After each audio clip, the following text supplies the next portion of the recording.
Hello, everybody. Iger, welcome.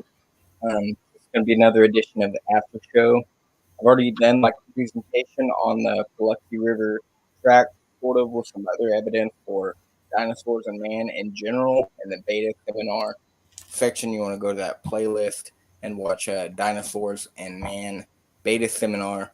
And then this one is going to be more focused. It's like a presentation on the tracks, like individual tracks, all of them that are a part of what is known as the Taylor Trail. Now, I'm going to do an entire documentary, which will actually provide a whole bunch of other pictures, and I'd like to call that Footprints in Stone because the original documentary on it was never like officially, or it was released and circulated, but then it went out of circulation, and I tried searching for it today, cannot be found. So I'll probably name it that. Maybe I'll call it the sequel. So, welcome, Iger. What's on your mind lately? Not much, bro. Not much. Just all the giant trees have been on my mind lately. Giant Uh, trees? What kind? Oh yeah, those ones that you were showing. yeah, yeah, It and looks like they're like a geologic formation, like rock, but it's really like a tree. correct. Well, even the like if you look at the Wikipedia page, it says this is our best theory now that flowed and then it cracked, but it's like just so happens to look like a tree stump or whatever. So even they don't know how they came about. Well, they don't want to admit that the pre-flood world being much larger makes a lot more sense because they gotta keep pushing the theory of evolution and so forth. But yeah, man, let's So go. Let's see. Let's get into this. This is not my top. Like I haven't researched at all into this honestly, yeah. so I didn't even know about the topic till today. So I'm just here to watch kind of a little bit and maybe ask Oh, you're questions. not even familiar with the Biloxi River tracks? at I all? never looked into them that deeply. I've heard them referenced before. You know, there's like dinosaur footprints next to man's, but I never went out of my way and actually dug into it much. You know what I mean? I've seen it mentioned by other young Earth creationists, but never have I gone and done my own study into it. Yeah. If you we there was like an after show. It was like episode 10, and I did stuff on this on there as well. But all that stuff I also presented in the beta seminar on dinosaurs and man. I have a lot of the tracks in this presentation. Like I was saying, the like I'm reading a book right now called Texas Tracks and Artifacts, and in that book, it really is a collection of all of the evidence that they got from like the film, all the evidence that they had from the chiropractor who lived in that area, Dr. Cecil Dotery. He took pictures, while he was living there, like spent thousands of hours, he said, on that property just looking for different human tracks and taking photographs of them. And then there was a book done by John Morris, who is now recanted and said that they're not human footprints, but he did a very good analysis, like and documentation of all those things in his book, which I can't remember. So it's called like tracking the great dinosaurs and the people who knew them. And then the one that I'm reading is a collection of both of those books, and I'm going to present all that evidence in the upcoming documentary. So yeah, this is very compelling to me. There's no reason in the world why I can see that anybody would want to dispute that these are human tracks. Now, I can see why they would want to do that. But the creationists have totally backed off of the issue. I really think that there was like a there's tension in the media, big tension. If it's as powerful as me and you think that it is, this new world order system, then fighting against it is, there's a reason that documentary was taken off the shelf. It's like you cannot find that anywhere. If anybody owns it, it has to be on a VHS unless they kept it, until you were able to, because we're talking about like the 70s, like early 80s or something. So everybody's still using VHSs. Pretty sure I was using VHSs while I was growing up, and then we was introduced to the DVDs. So you get a DVD player after that. I don't know how old are you, Iger? You remember VHSs? Yeah, man. I'm so old that I remember the beta tapes that were before the VHS that were like smaller, Yeah. slightly smaller, not much. So yeah, I'm that old, bro. Well, that documentary definitely would have been VHS, and then if nobody had taken it, What's it called? and then I'm gonna just look it up real quick, just for curiosity. well, it's called Footprints in Stone. One that you'll be able to get that's on YouTube is Footprints in Stone, and then it's actually Forbidden Archaeology 2, but that's not the one. That's not the actual documentary. That's what's What's on the the one? website, footprintsandstone.com. But that's actually not the documentary. You gotta What's it called? The one that you the can just actual look it up and it'll tell you that it was for Films for Christ, and it came out, and yeah, it's called Footprint Stone, and they actually released it in '70s somewhere in there. What do you have on it? You want to share your screen, or what do you want to do? No, I'm just looking for it, but I'll share my Okay, screen. What's the name of the author? I guess. I can't Do you remember his remember? full name. What was his one name? You just said it a minute ago. Produ- Produced by Taylor, who actually found the Taylor Trail. I'm pretty sure, and then yeah, the film company is Films for Christ, somewhere in the '70s. Taylor Morrison, maybe. On YouTube, it's not the documentary, because in the documentary, the one on YouTube that you watch, they refer to that documentary right when it Right. starts. They're referring back to that documentary that came out. So it's they focus on interviews of the people that were in the documentary, that has been completely taken out of circulation. I would challenge you, Iger, to find it. But in the I'm one looking that's for on it. It YouTube, says in it's really 19 good to have documentaries of all of these people, the in major, 19 what the evolutionists would call suspects, because they're the ones doing the work out there and taking the measurements. But I mean, Kuban, he did his work, which you probably know nothing about Kuban, but let me try to enlarge your screen so I can see it as well. It's kind of small. Summary. oh, Oh yeah, sorry. that's from National Science, uh, National Center for Science Education. It's like a little building. I can't remember where it was, but they are heavily in control of the education system. Their actual existence is based off getting creation out of the text or keeping it out of the textbooks. Rather, that's their stated goal. If you go to who they are, what we're about, that's what they're about. That's what they do. And yeah, this is the skeptical view of the situation. I read the whole thing. It's actually a documentation of all the exploration that the person that owns the National Center for Science Education and other scientists like what was his name? Something Kuban. So that guy, he came up with what was known as the plantigrade hypothesis, which is the dinosaur, instead of stepping on its tippy toes, is implanting its entire foot onto the ground, and so it makes a human shape. And so these little human shape impressions within the dinosaur tracks are just nothing but dinosaur tracks themselves. It's not a human because you can see that it erodes into a dinosaur track. Some of the ones that, or most of the ones that, you know, that are even, you can go to the Taylor Trail today. There's a video of Kuban, like showing you through the whole area. You can see that it had eroded into the shape of a dinosaur footprint because the like the claw marks started to appear as the mud began to erode away. But that's not actually evidence that the print itself is a dinosaur track. That's one way of looking at it. But another way is that a human stepped into a dinosaur track and followed the path of another dinosaur as he was trying to escape, rushing water coming from behind him. They're trying to escape the tides here and avoid the wrath of God, which is going to get them eventually. But this is what's happening: dinosaurs and humans running together, trying to escape a flood. That's another way to look at it. So I would say that the erosion theory, the plantigrade hypothesis, where it erodes into a dinosaur track, is incorrect because you cannot uh, produce the toe marks by erosion.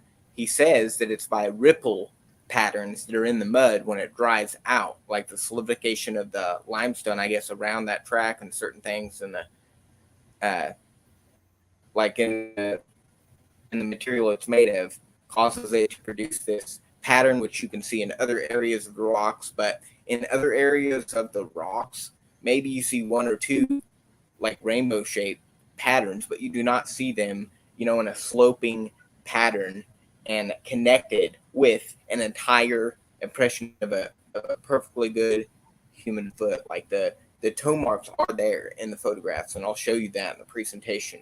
You can see the clear toe marks. No way erosion or patterns in the mud as it dries is going to produce that.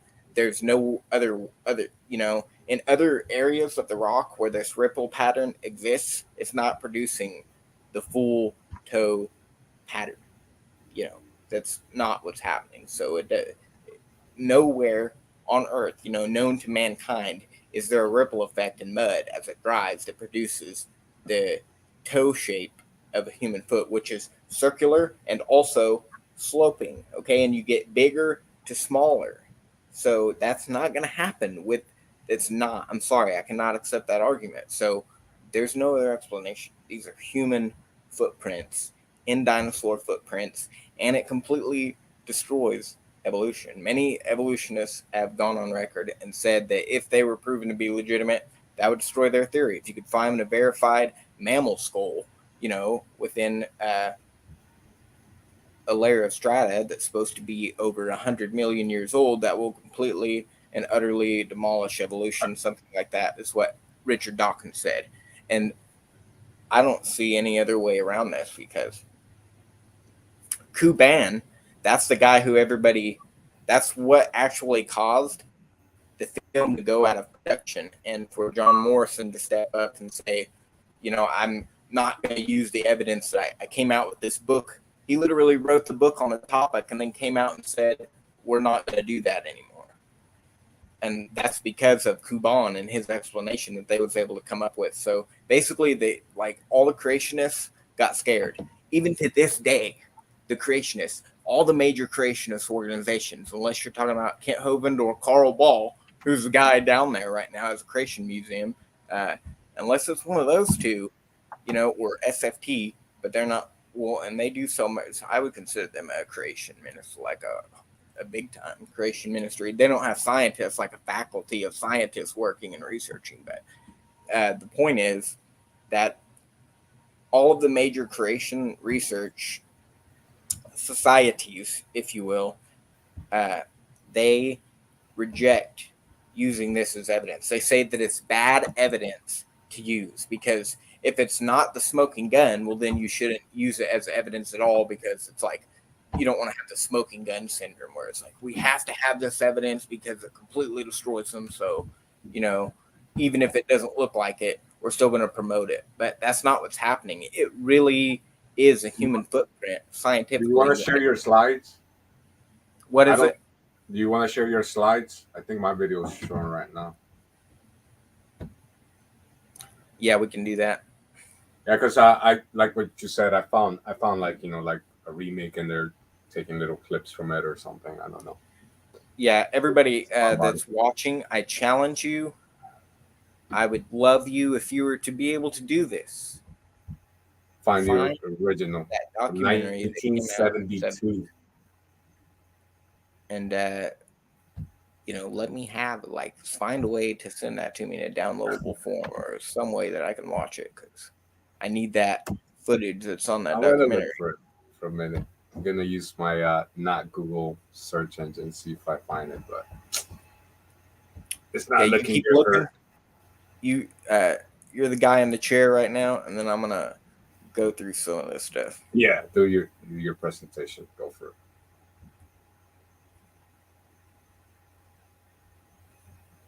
Yep. You see this? Yeah, yeah, I see it. Now I'm gonna try to put in the full screen.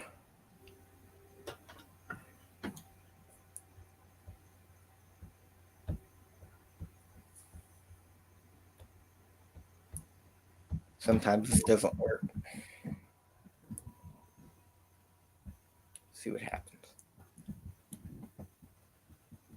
But if you can see this, it's the longest consecutive dinosaur trail on the American continent.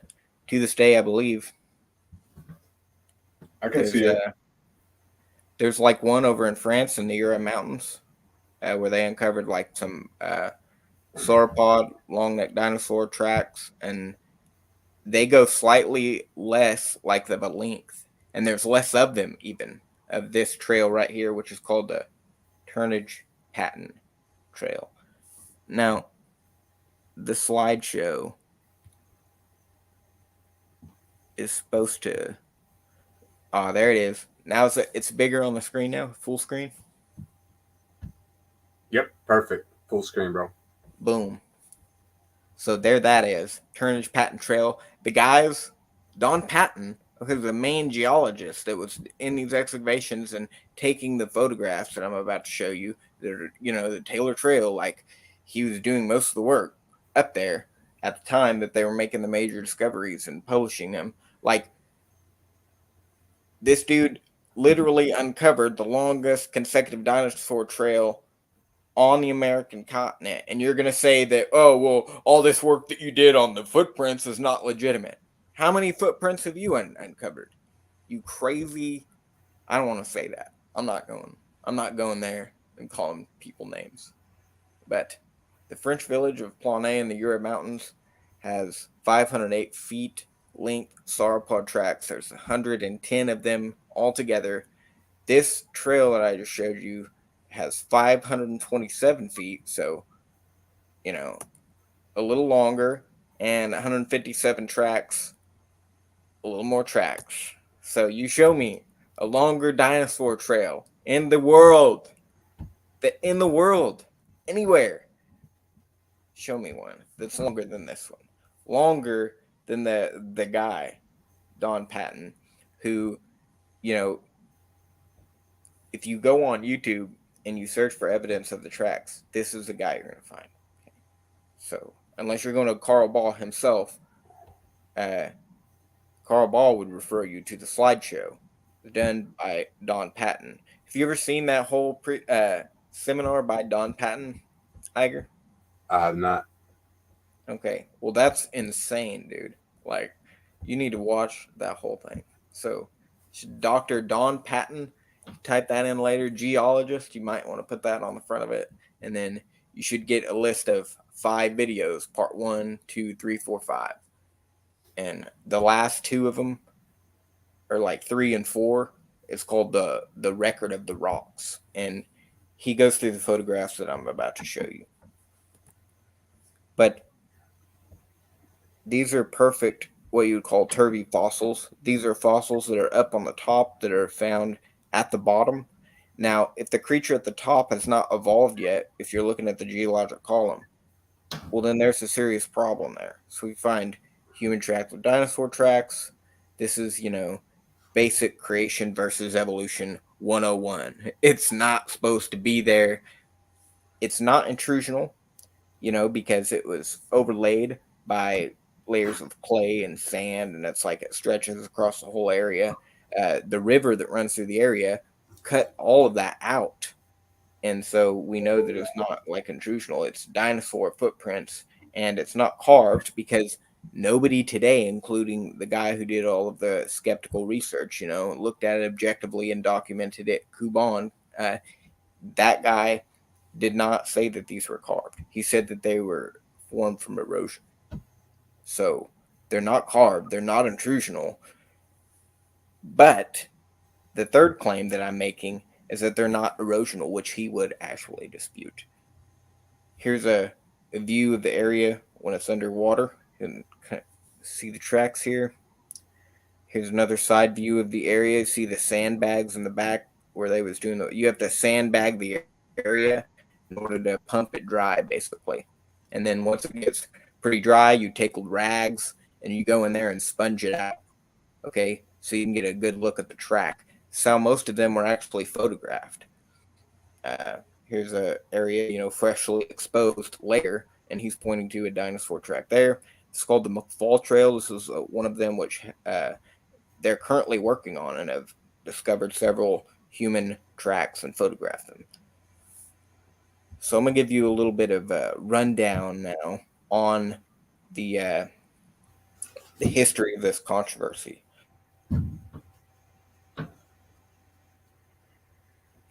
Or it kind of ends, if you will, if you go to 1986. It's like the end, okay?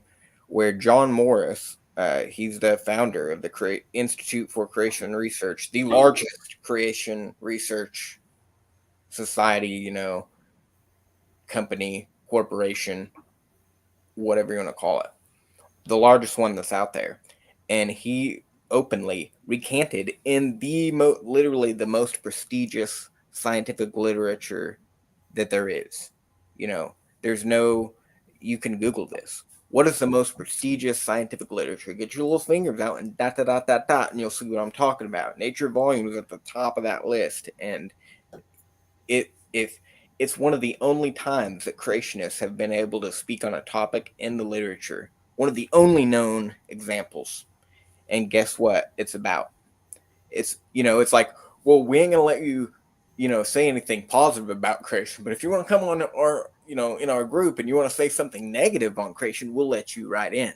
And so this is what happens. I think that the media, this was an actual battle that he had to fight with the media, and this was not something he wanted to fight over. You have to choose what hill you're going to die on in life, and John Morris was not dying on this hill.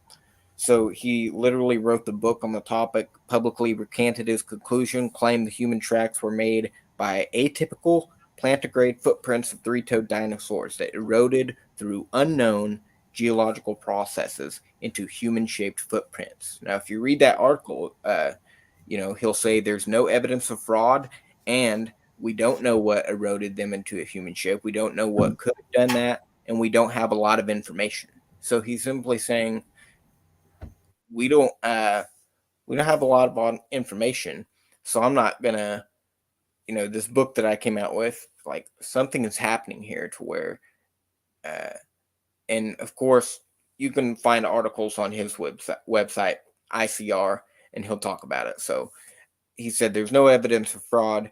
Thomas Jukes, Department of Biophysics at Berkeley, said that Christians should take this as an example to not use bad evidence. That's basically the summary of a little attachment article that was next to this one. He's kind of approving the statements of John Morris and saying, "There you go, creationists. Don't use this because John Morris, your leader. He already said that it's not good evidence to use." Am I still? Is my audio still good, Iger? It's perfect, bro. Full screen, perfect audio. Awesome. Carry on.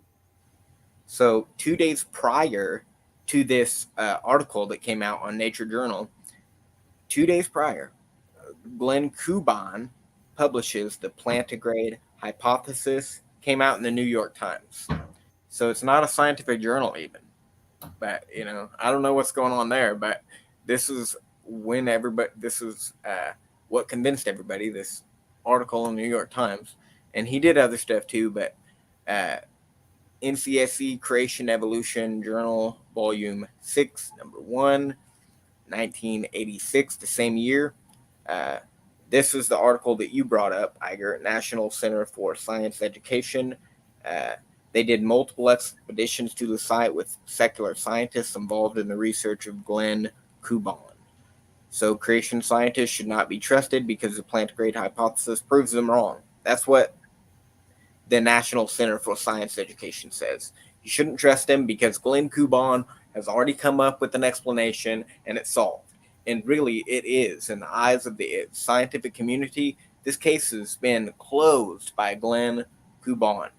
Despite whatever discoveries, that Carl Ball will make in the future, I think they'll continue to somehow erase the evidence. They've been able to do it successfully so far. So I don't know if it'll ever be closed, but this uh, particular topic is very sensitive when it comes to the media. Uh, Arthur Chadwick, Geoscience Research Institute. This article in 1987, the next year, a collection of Glen Kuban's research on the plantigrade hypothesis documents multiple expeditions to the trails and confirms the plantigrade hypothesis. So it's not like the skeptics have not been to this trail. Okay, it's the reason that they don't say that it's intrusional or carved is because they've been there and they've looked at it, they've seen it, they've heard the testimonies of the old timers. They've heard the testimonies of professional geologists. They've seen the movie, they've seen the photographs. Nobody's disputing that they're carved, or that nobody's saying that they're carved. The skeptics are not saying they're carved. They're not intrusional. They didn't somehow come from up above the strata. Strata's been sitting there, for millions of years, according to them, and then the river came and ripped up all of those layers, which exposed that layer of limestone where they found the dinosaur tracks. So that's not intrusional. So there's only one possible explanation for them to get out of this, and that it's erosional. And so this is what they believe. It's what they continue to believe. Cambridge University published an article or a book, Dinosaur Tracks and Traces, and this is a skeptical analysis of the tracks. The measurements and careful analysis of the remaining human-shaped tracks were taken and documented. So the ones that were left, you can still go see. They went over there in 1989, and they seen them.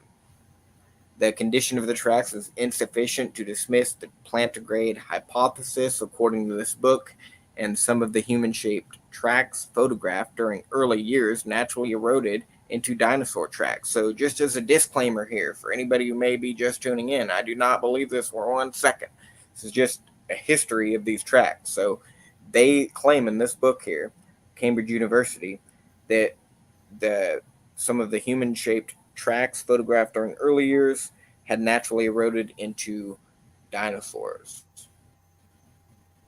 So I'm going to show you the photographs in just a little bit, and you can decide for yourself. But ICR, Institute of Creation Research, John Morris comes back, okay, in 2013, and writes an article, Tale of the Trails. Are you with me, Iger? You're not falling asleep, are you? I got you, bro. I'm following. I'm just trying to get through this as fast as I can to get to the photos, and then we can stop at any time and go on any rabbit trails you want to investigate. But 2013, the plantigrade hypothesis is still legitimate in John Morris's eyes. He still believes that it was from erosion, and the Paluxy River man tracks are bad evidence to use for creation. He says that most dinosaur tracks eroded within a year of exposure, and that Dinosaur Valley State Park maintains access to very few original tracks. So there's no conspiracy. People have been there. Uh, the dinosaur tracks, it's not like, oh, it's just a coincidence that the clear ones happen to erode away. Well, most of the dinosaur tracks in general, are not there anymore. The park itself maintains access to very few of the original tracks. If they are there, it's probably covered in water because it doesn't get exposed until there's like dry spells in the area. It's on the bottom of a riverbed. You got to remember. So there's no conspiracy here. The only possible explanation, the only one, erosion. The plantigrade hypothesis. If you can overturn this hypothesis, it's not even a theory yet because it wasn't published in any of the mainstream articles. Uh, John Morris it's like 1986. He's the only guy that's published anything on it in the peer-reviewed journals. Okay, uh, if you can find me another one, I'd like to see it. But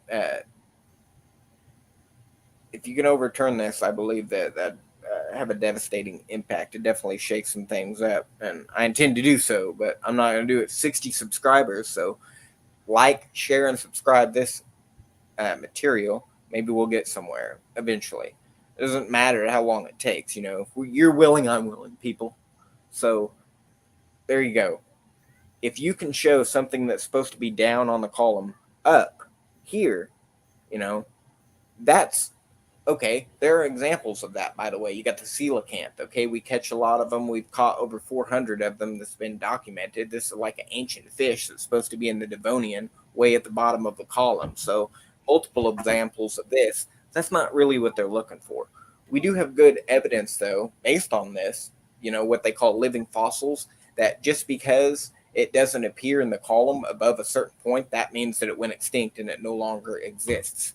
That's falsified, okay? So just because you don't find, you know, a certain reptile or a certain fish in the strata, they call it a major extinction. That's how they explain the missing transitional fossils. They're not there. It's a whole gap in between two different kinds of animals and two different ecosystems. Like you'd expect all these transitional forms in between, and it's not there. They explain that with an extinction event, but the extinction events are actually falsified by the fact that you find living fossils still alive today. So just because it's at the bottom doesn't mean that it stopped existing or went extinct. That's false.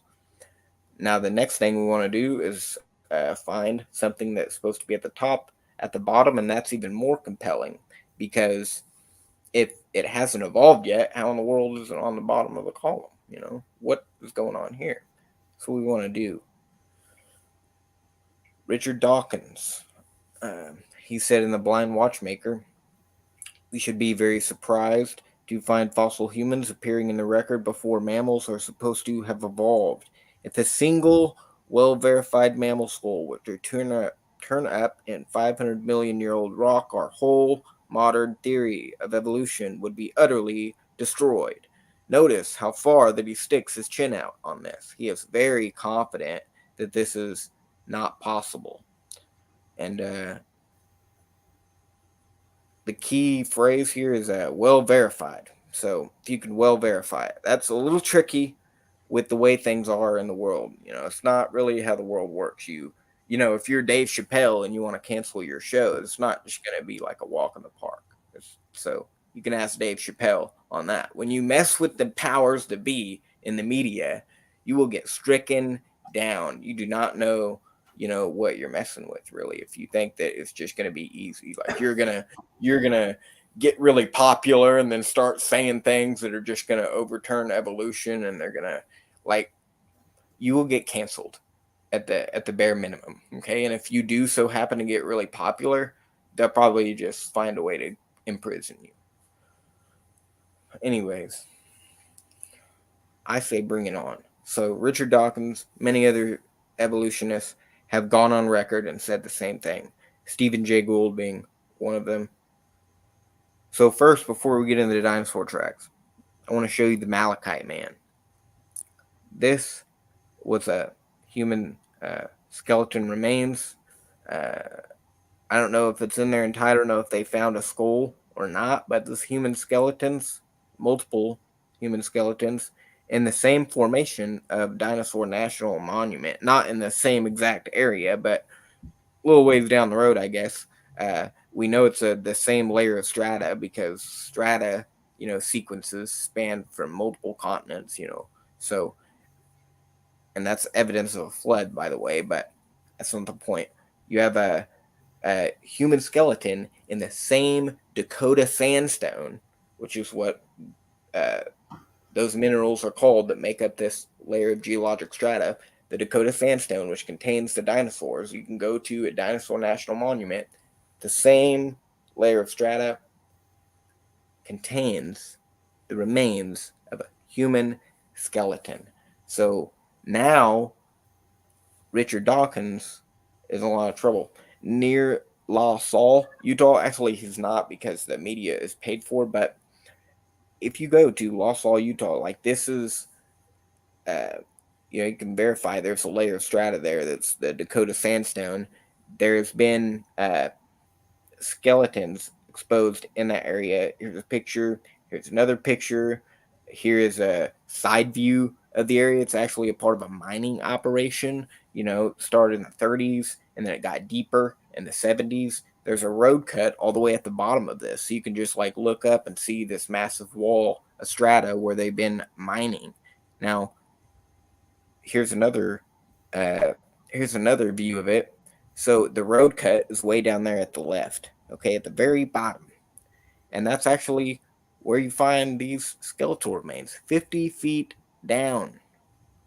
So it's not intrusional. But guess what their explanation is? Intrusional. I mean, if you find skeleton bones, it's intrusional. That's just how it is. It's no other way to look at it. They won't even accept you. Try to publish something in one of their journals when you're not a part of a club and say that you have evidence that goes against their theory. It's irrelevant. That's not what we're trying to do here. So article rejected.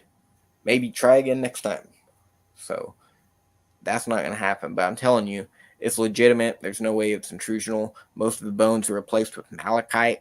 Contains no collagen. This thing is not a recent burial. Had to be there for a long time, and at least a couple hundred years or whatever it is. No, none, not even a trace of collagen on there. So complete deterioration of all of the biological, stuff that's on the bone, and then replaced with malachite. I'm not even sure really what that is, but it's significant to show that it is of antiquity. So why is it in Dakota sandstone, which also contains dinosaur bones? Here's the guy who made the discovery of the skeletons, Don Patton. He went out there and investigated it. He took the pictures, which I already showed you, okay, himself. This was like recent, like he heard of the bone skeleton being discovered. They went down there and uncovered the area and started finding more. So, I mean, this is based on a prediction. So there's the guy right there.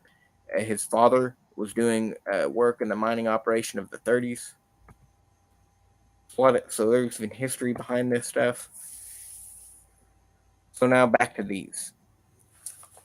We'll just discount the malachite, and we'll say whatever. It's not legitimate. Somehow it's intrusional, even though that's impossible.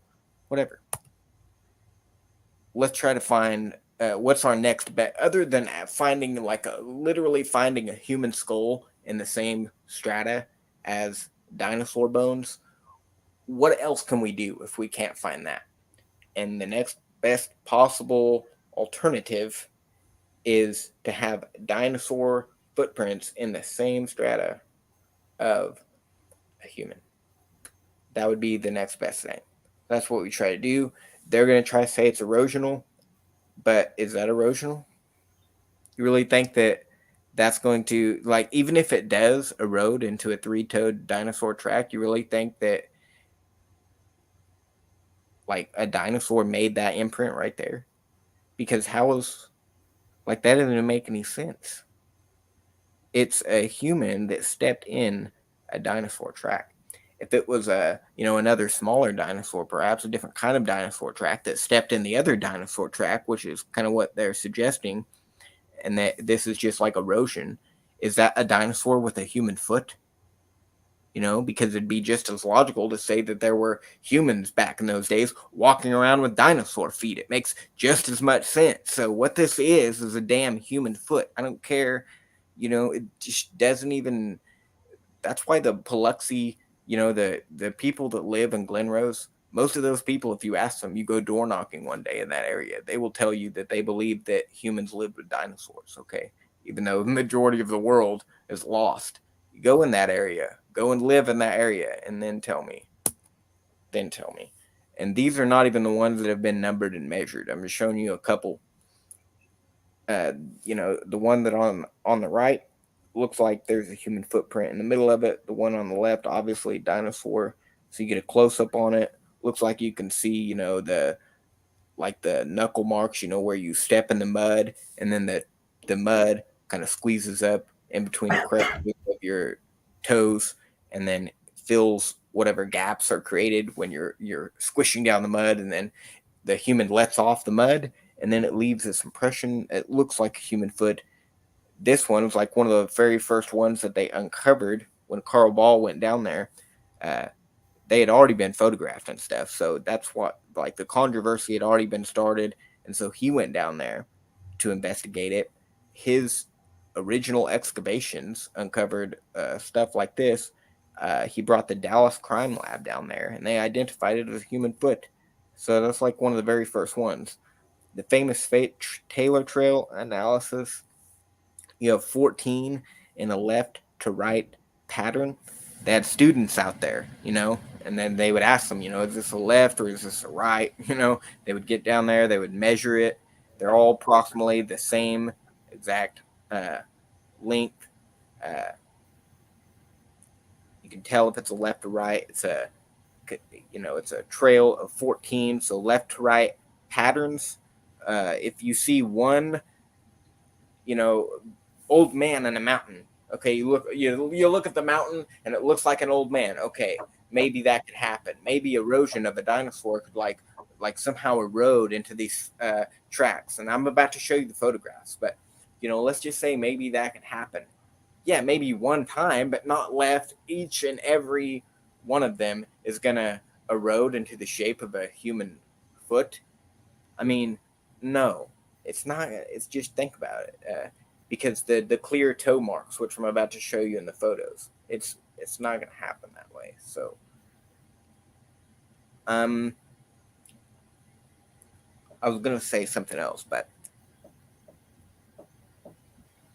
yeah, this is, if you see Mount Rushmore,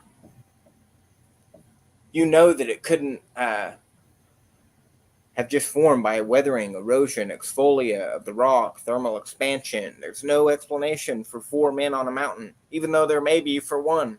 There's not for four. This is not gonna. It's not like a coincidence. It's not. It really isn't. So maybe a human, the hourglass shape of the human foot, yeah, that could be a dinosaur. I'm not disputing that. Like, that could happen with the dinosaur foot. Theoretically, it could make the shape of a human track, but not the toes. and not the toes with the sloping pattern. And then there are other uh, features that you can examine to see that it's a human foot. But let's see. I'm just gonna get out of this for 1 second. Make sure everything's good on this end. Make sure Iger isn't. Still here, bro. Oh, okay. All right. I don't know if because my camera turned off. So oh, there it is. I guess we're good. But before we get into the photographs, there's kind of like a history of all of it, like in a nutshell. There's a lot to it, but erosion, that's what it really comes down to. It's like, if the toe patterns are there, I don't see how you could possibly say it was erosion. What do you think, Iger? Think it was like, because how could that happen? Man, I believe that that whatever that man and whatever reptiles or birds, reptiles with feathers, whatever they say it is nowadays, whatever you think dinosaurs are, that they live with man. So and I've seen this argument. I mean, I've seen these pictures before, so I just think they're true, bro. That dinosaurs live with man. But I also, and we went over it last week, is also because of all the mythology and history with dragons and in our mythology, and even Marco Polo accounts from Marco Polo and some of the Roman emperors. So it's not just from the Bible; it's also extra biblical history or mythology, even that suggests that we had dragons living with man. So Well, before I share the photos, can you share your screen and look something up for me? I want you to play a couple of videos. This Glen Kuban guy, he actually has a video where he's out there on the Taylor Trail, showing you through each of them. So it's video footage. And there's no reason to. That's why none of the skeptics are saying that it's like carved or something like that. It's really pretty solid in everybody's mind that the tracks are legitimate. I mean, if you can see video footage of the actual trail, you look back at the photographs, they match. There's these eyewitness testimonies. It's a pretty settled deal. Like, the controversy is not in whether or not those tracks are human shaped, or they weren't carved. The controversy is in, is it actually a human footprint?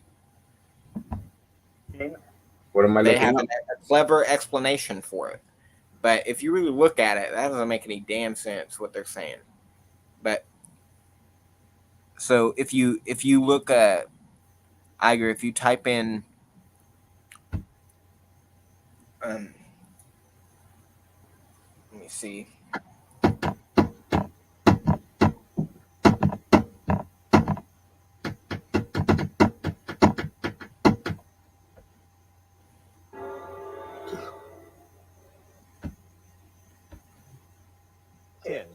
Events involving these creatures have been recorded by explorers, historians, scholars, kings, and saints. We know such creatures existed so far back in history that no person ever had any relationship with them whatsoever. That looks like his neck got to the top and just lost it. Just flipped right over. It's your choice. It's your choice. Let's say What am I looking up, bro? To go to my channel, public. Go to your channel. Just go to my, and then there's a playlist on there called Glen Kuban.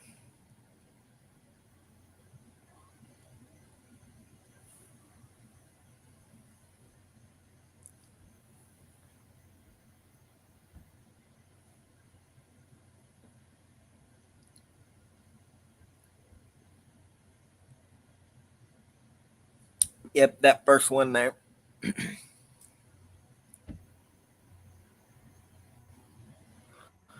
uh, yeah, that first one. No, they aren't man tracks. They are dinosaur tracks. So he's going to give you a tour of the, video footage right here, folks. Other than that actual documentary, this is the only thing that I could even find on YouTube. Greetings.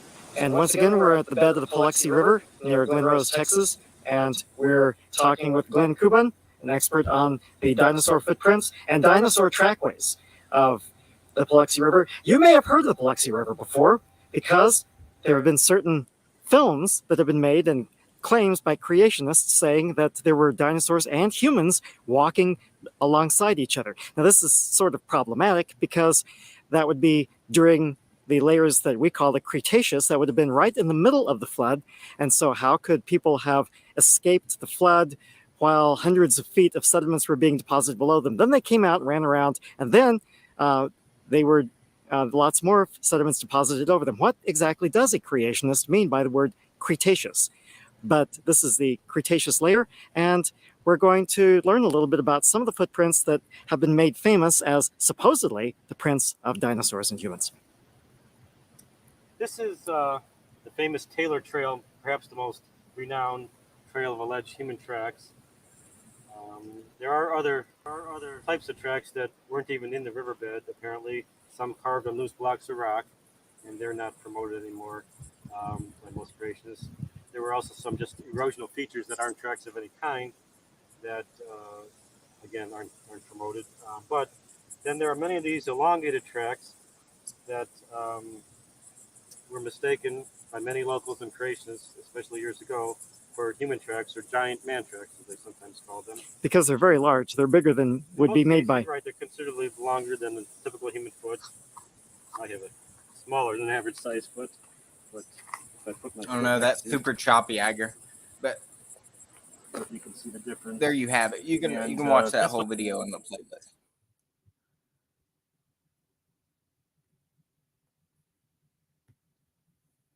Super chop. I don't know why, but that's pretty clear evidence. If you played it, it might be better just because, you know, it's not so much it's not as much as when I'm playing it, I think. So my connection's not that good. You look at that video, he takes you to one of the tracks, which is one of the famous ones that was photographed. It was photographed before and after somebody had allegedly destroyed it with an iron pole.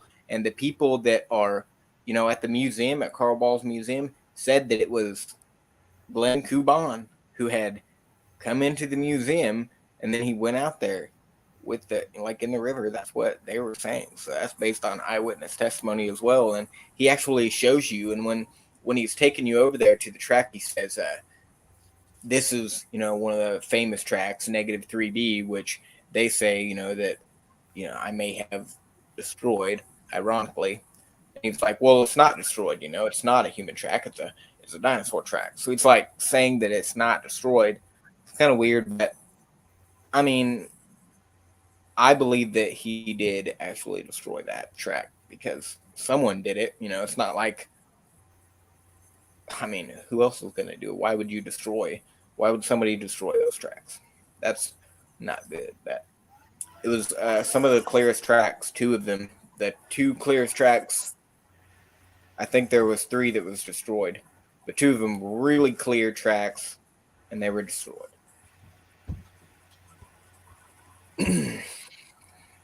I'm still playing the video. I don't know.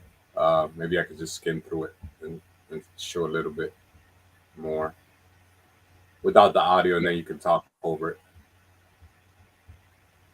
Oh no, I don't need to talk over it because. Well, I think then it won't be, you know, because it helps with the shoppiness. Or if you want to. Yeah. Well, I can try. I mean, I'll just skim through it. I don't know which track he's on right now. But I will say I also believe people used to be bigger, you know what I mean? So we're devolving as opposed to evolving from God's perfect creation.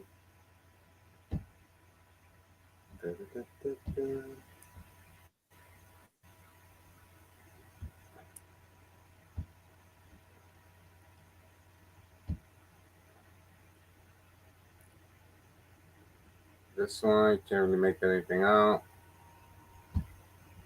But I guess because it's like a trail, so he's following the. Yeah, Look, the he's trail. saying that that ain't a damn human footprint. There's one right there in his face, and he's gonna sit there and brush over it and say, "Oh well, this is a ripple pattern." It's a damn.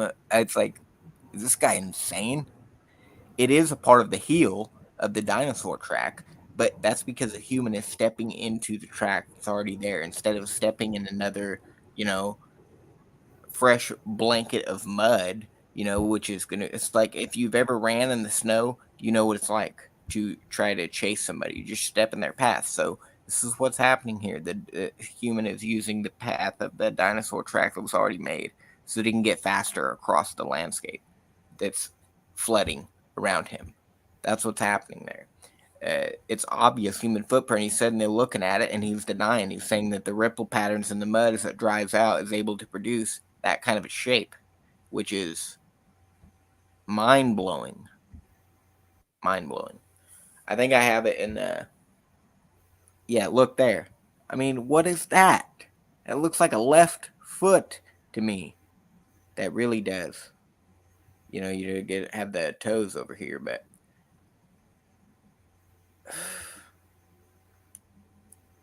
the so what's remaining of the tracks? Yeah, there's not a lot that is actually left. As I said already, the tracks erode within a year. All of the dinosaur tracks in general erode within a year of their exposure. Very few of them remain. The ones that are there that remain are covered in by water most of the year. So look at him right here. He's wetting it down because you can see clear impressions. This is what the photographs were all about. So that you can get a very clear look at what's in the track. And he's saying that these clear toe impressions are the result of erosion. And I'm going to tell you right now, the guy is out of his mind. He should not, like, if he's teaching class somewhere, like students, like, he should not be doing that. He should, like, get a regular job picking peaches or delivering pizzas or changing tires or something, but he should never be teaching a child about the dinosaurs. You need to leave that to a man of God that's actually going to speak the truth to these children and probably actually reach them, for the gospel, get them saved and get them serving the Lord with their lives. I mean, maybe they'll even actually go and get married and be straight and have biological children, raise a fucking family. I mean, for crying out loud, what do they want us to believe? The dinosaurs were, extinct 65 million years ago, and us humans evolved from the apes. And so, you went from a fish to a fisherman. You went from a dot that exploded from nothing into a rock that then slowly evolved into your ancestors, which were sponges. I mean, what you have that is a double standard because I don't know of a better term. It's very hypocritical what these guys are doing.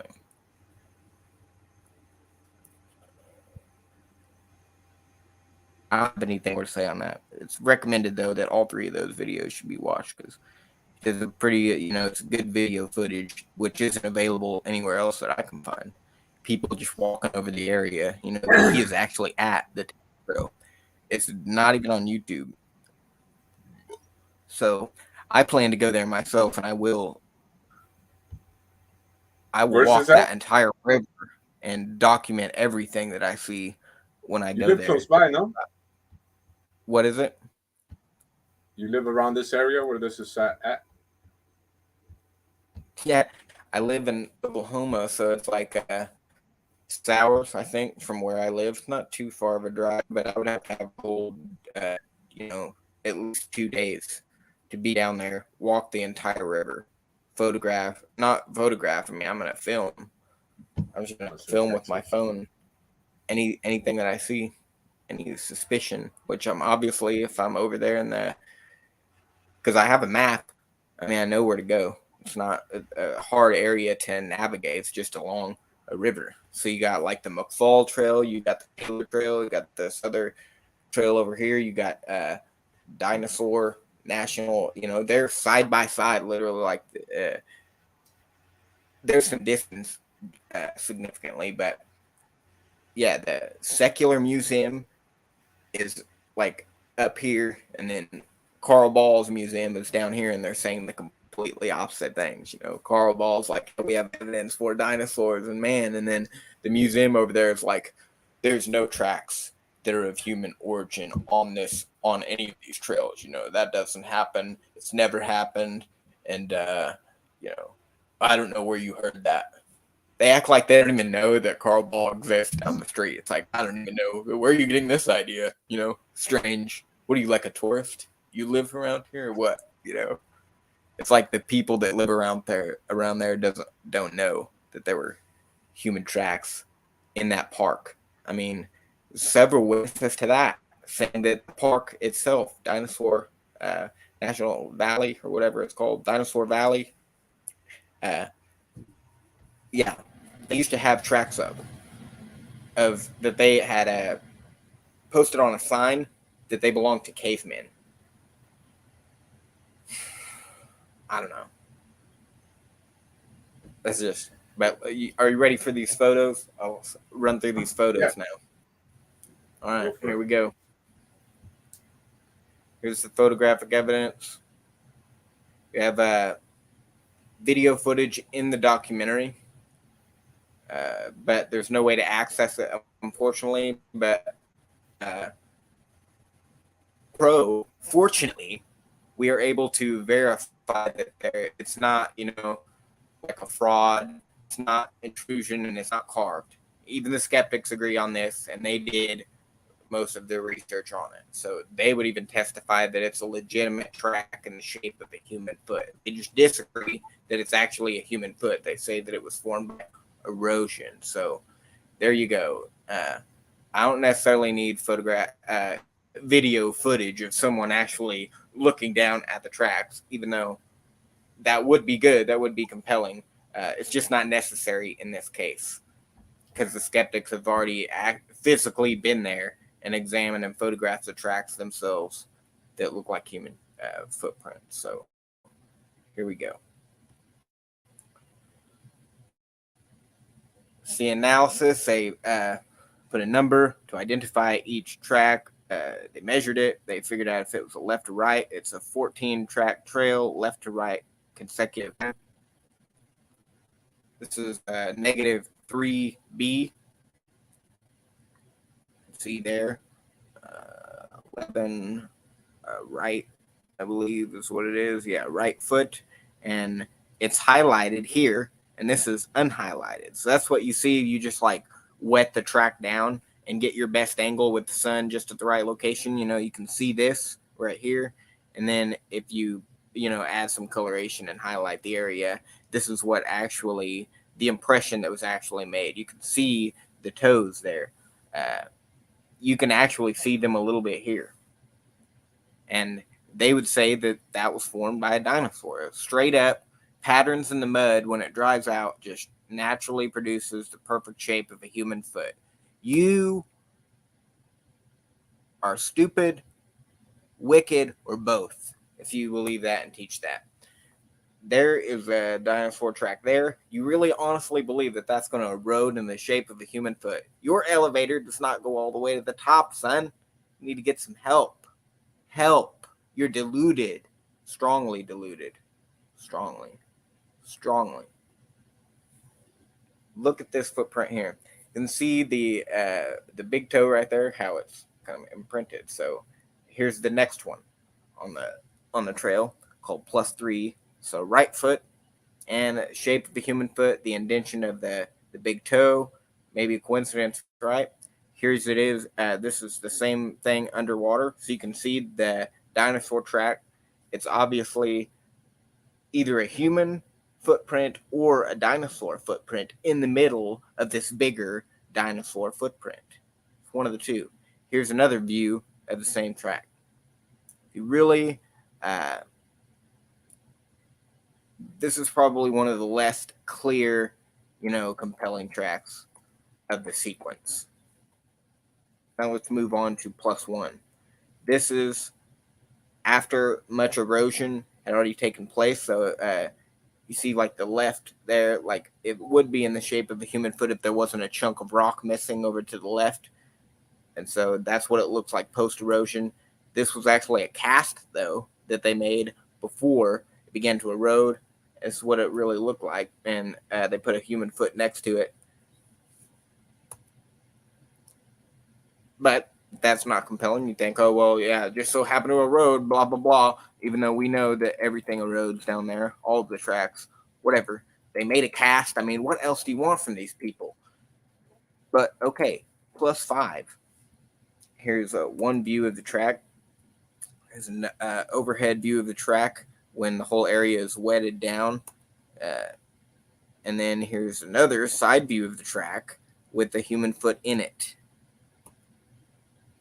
And then here's another view without the human footprint. So footprint, no human footprint. Footprint, no human footprint. Are you convinced yet? Do you even need any more evidence? I mean, you just look at +6. I mean, it's an obvious human footprint. Now, that's the end of the tracks. The most tracks that I could possibly find without going into the book, which I'm gonna bring all that in. Basically, the same kind of stuff, but more tracks in general. Like, and then yeah, just be more photos of even more tracks than I've already said. These are just like the most famous ones. There's plenty of others that are exactly the same shape of a human foot. So why the controversy? I don't know what's going on there. Actually, I do know Satan is going to establish a new world order, and he's going to use evolution to do it, starting with making people believe that there is no God, or at least if there is, it's not the God of the Bible. We shouldn't be trusting that God. That's what they want to teach. School shootings and stuff, that all started happening when they began to teach evolution. Racism, not that it was created by evolution, but certainly escalated afterwards. Entire countries, Adolf Hitler using Darwinism to justify a mix between Darwinism and Catholicism to justify slaughtering, millions of Jews and just random people in general that were trying to get along, and they had to come fight this war. There were people drafted, that had like 9 kids out of the war, or just out of the common society, just drafted into war because they needed so many damn soldiers to go fight Hitler and his gang of thugs. Like, this had to happen, and then women are like taking control and rising up some crazy things happening. But there's a lot of things going on. Right when these tracks are starting to like, the first guy who's documenting them, I believe, was like in the Depression. So it's like 30s up until this point, and it's like it's still being excavated. The area they Carl Ball excavated or he didn't excavate it, but some other guy did, and he purchased it from him. The Delk print. I mean, you have several other prints that they have the original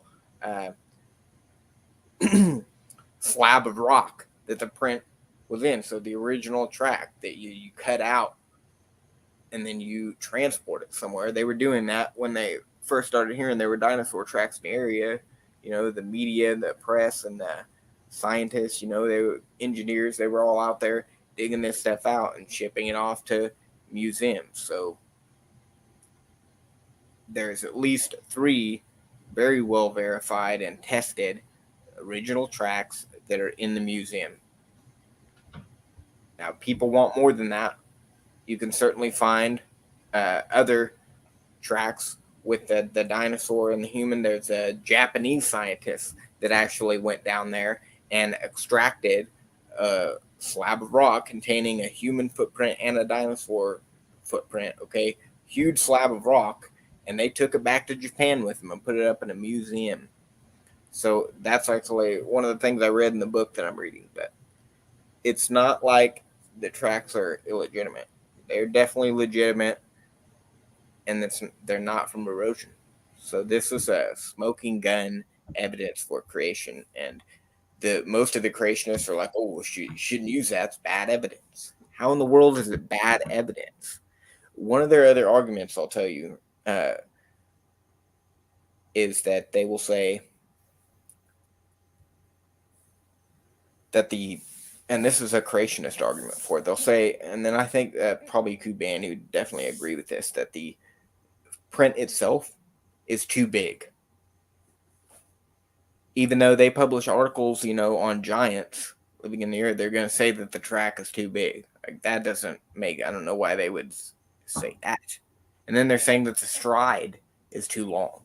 Well, if it's a giant human, it's going to have a longer stride.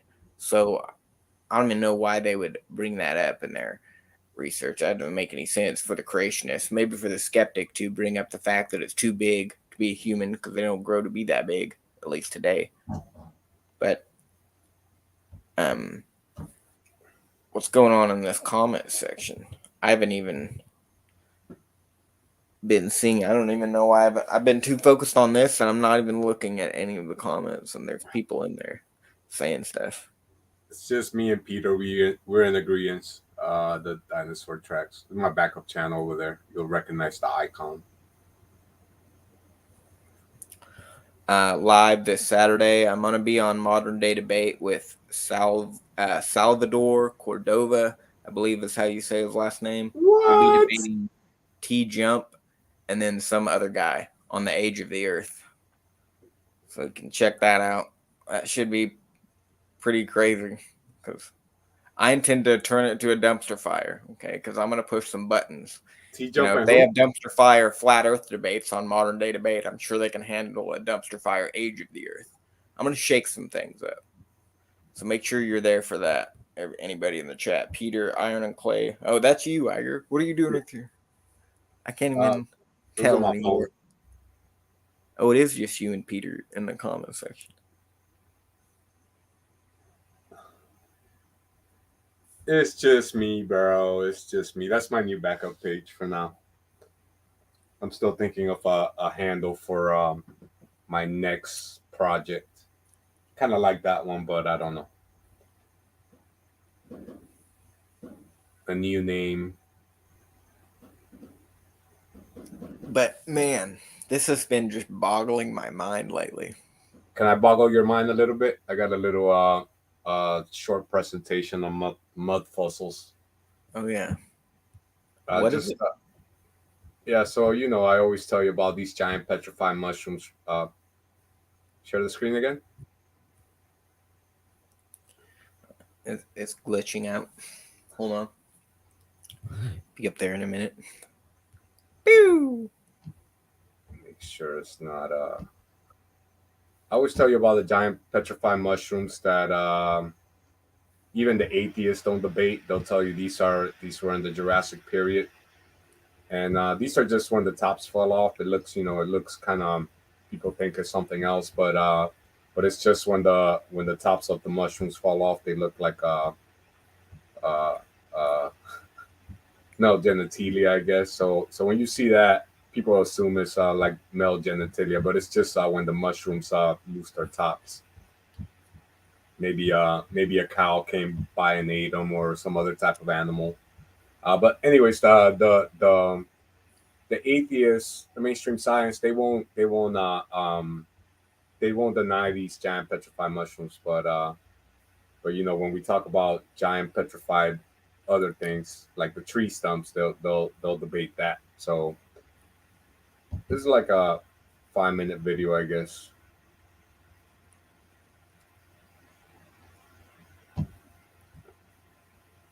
So, what is biogeology? It's a paradigm-shattering revelation, and everything that we know about geology and the layers of strata and the timeline of when things happened, all of that has to be revisited and revamped because it's based on erroneous thinking. This is an open source investigation.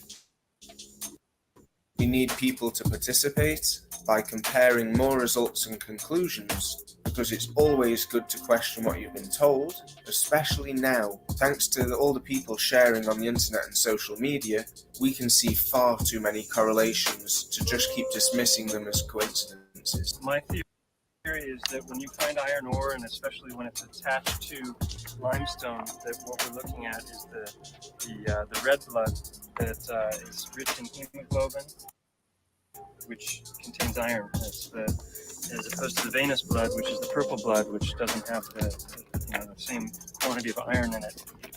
And so you can see, the underside of that. This has a very fleshy look to it.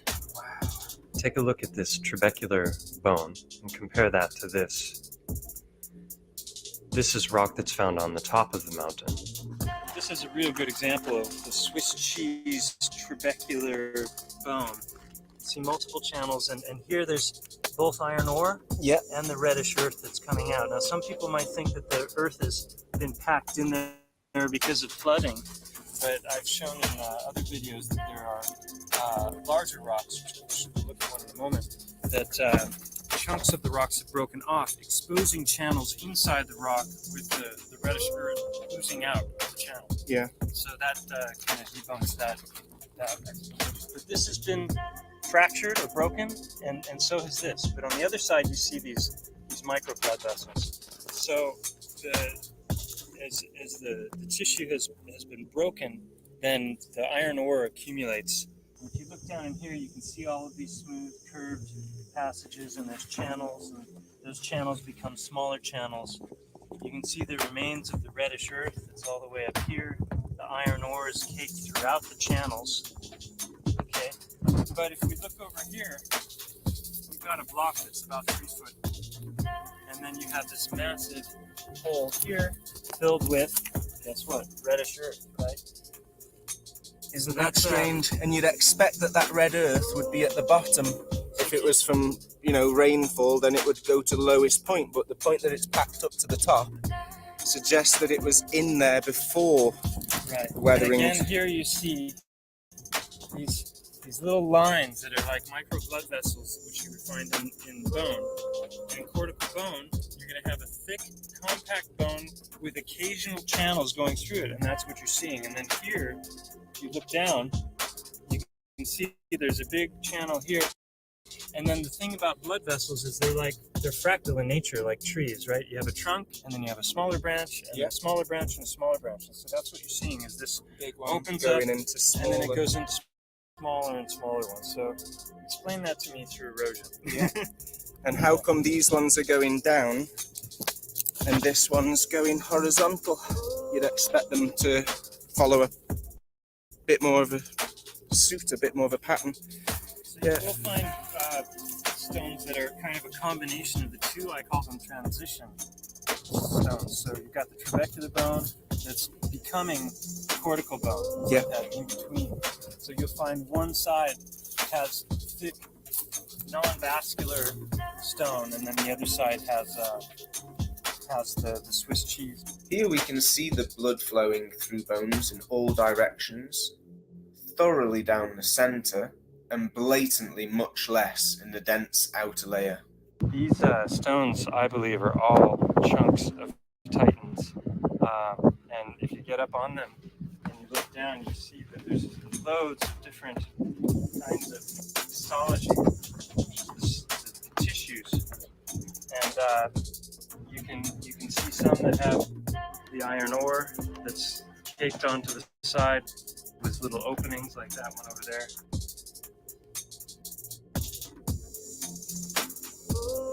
So what is it you just noticed?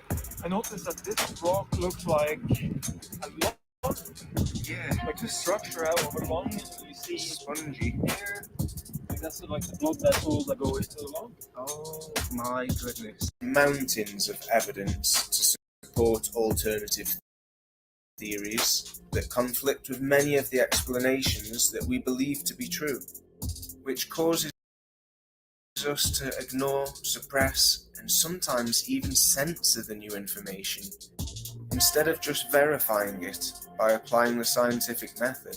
primary tool of a forensic scientist is the microscope. And when you're dealing with something the size of a mountain, you are the microscope. We're saving the biggest and best evidence for last. But hopefully, we've already convinced you to go and take another look at your landscape.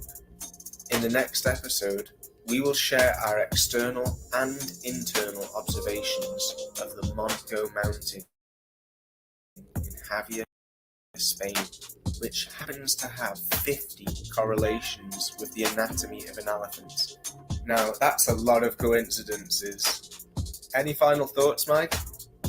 Another thing about karst, or more specifically limestone, is that the official explanation in mainstream geology about how limestone forms is that it's actually comprised of mollusks, coral, shellfish, and skeleton, and that has all been compressed under the seafloor for hundreds of millions of years, creating limestone, and then that limestone is pushed upward through tectonic activity and then eroded by water and wind and rain. Yeah. And so it's very interesting that even according to mainstream geology, this is officially made of bone.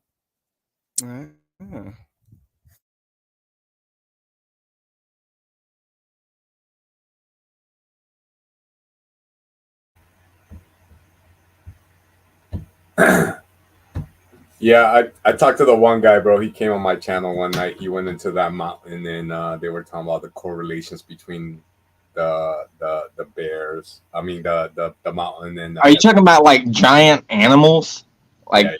the remains of giant animals that make up formations of the Earth? Yeah. And he was an interesting guy to talk to, bro.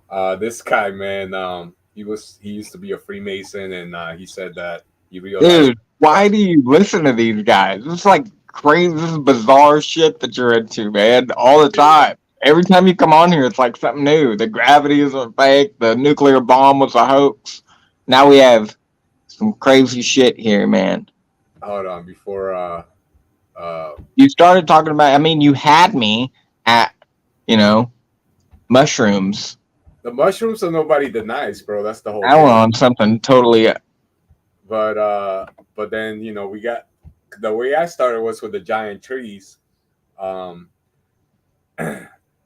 then we also got this other channel. It's very interesting. This is how I came across the topic. Is the name of the channel is hashtag the rocks were alive. So they have a lot of videos of these formations that resemble either giant animals or giant trees or plants of sorts. It's a pretty interesting channel, anyways. The rocks were alive. Hashtag the rocks were alive is the name of the channel. But yeah, they call it mud fossils, which for me will be because a lot of these people, they're not young Earth creationists. They're just I don't know what they are, bro. Whatever. I'm not sure what they call themselves, but let's see if he's got any long videos. This one looks creepy, bro. This giant hand here. I'm just gonna play. I've never seen a lot of these videos, but I gotta mute them because they usually just play music. So I'm just gonna talk over them. But yeah, they draw these correlations between like these giant mountains and maybe giant animals or giant like the ones that I think they're in the book of Joshua, where they go to this they're going through this forest or whatever, and they come across these giants that he says they are the size of grasshoppers compared to them. So I don't know. It kind of does interest me a little bit biblically, but like I said, like the George Stirrup guy, Howard George Stirrup, he's a cool guy, man. So he was a Freemason, and then he found out that it was Luciferian. So he wasn't like a high-ranking Freemason, but he said that he resigned. He sent a letter or whatever. He resigned, and now that he's trying to do everything to expose the lies of the New World Order, the Illuminati, because he worries for his soul. I'm like, bro, you're not worried that these people might come get you? He's like, I'm more worried about what's gonna happen to my soul in eternity. So he's a pretty interesting dude he, to talk to, man. He was pretty cool. Pretty cool dude, bro. That's out there. I don't know. That's kind of like, yeah, it's in the same category of there being giants. They don't want to expose the megalithic footprints over in Europe or show any of the giant natives that used to be in North and South America. They just want to hide all that. Yeah, plus we got the giants here in America, even where there's like giant mounts, and people gone in there, and it's been like these red hair giants, pretty much, that are in there. So yeah, it's a lot of stuff on giants that we could probably talk about maybe next week. Well, I mean, do a stream on giants.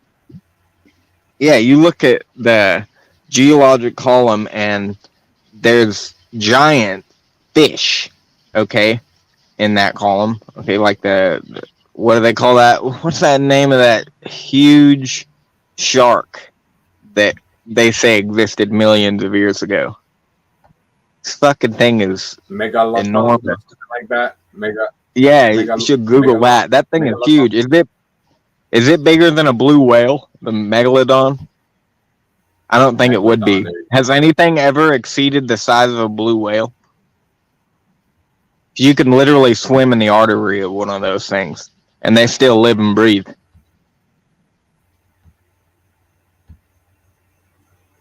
They still live and breathe? What are you talking about?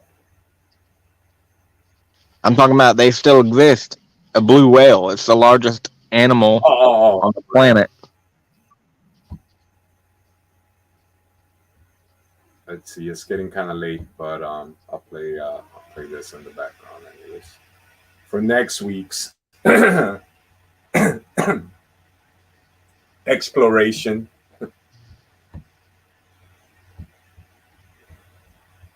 But giants, bro, giants are interesting, bro, because giant goes against the evolution narrative where we're evolving from a little chimp. You know what I mean? It's how do you explain giants in evolution old Earth model? It's like complete paradigm shift.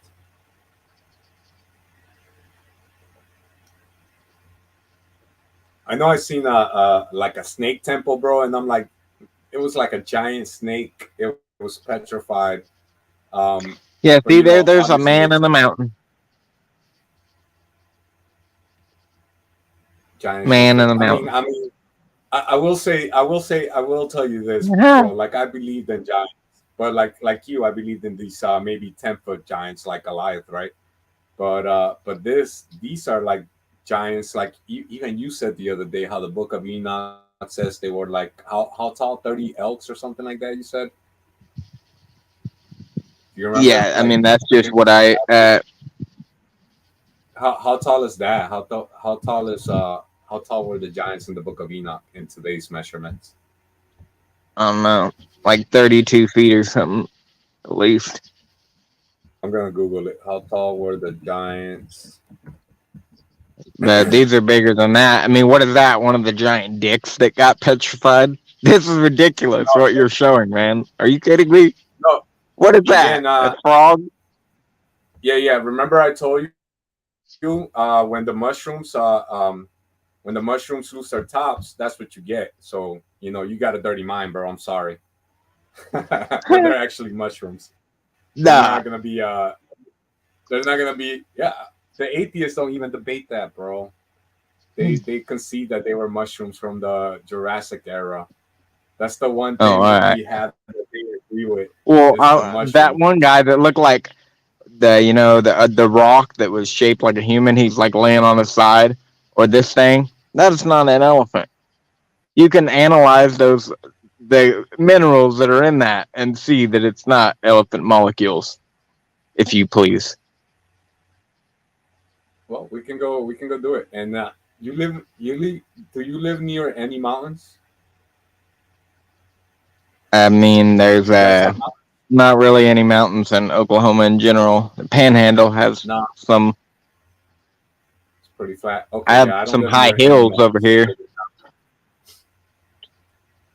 Yeah, the hills wouldn't be the same. And then I'm not saying all mountains are, some type of giant petrified animal or titan from before the flood. I'm just saying maybe some are.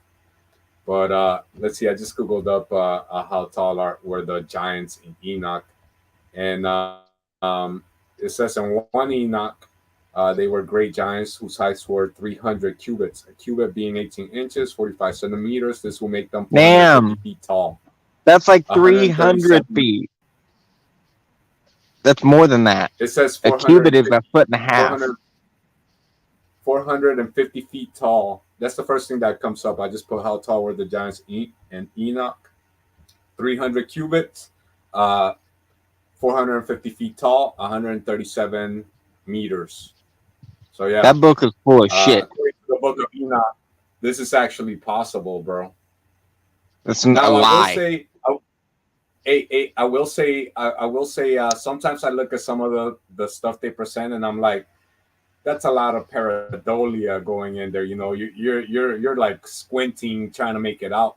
But some of them, bro, some of them are like, man, this makes sense. Like I remember watching Moana with my kids before I was even woke to this stuff. And even like in our movies, they kind of show that idea. Like I don't know if you ever seen Moana, but one of the characters is like a giant mountain on an island, and she comes to life. So it's kind of interesting. Plus, we got a lot of TV shows that'll present What is that? A giant. giant Uh, vagina? I think that is. it Oh, could we could already be a passed it. No, cow. it's still right there in the bottom middle and in the It could top. be a cow, bro. It could be a cow. It could be a bear, or you know what I mean. It You don't looked have to like make a. everything. It's erosion, bro. Erosion did it. That's how I work.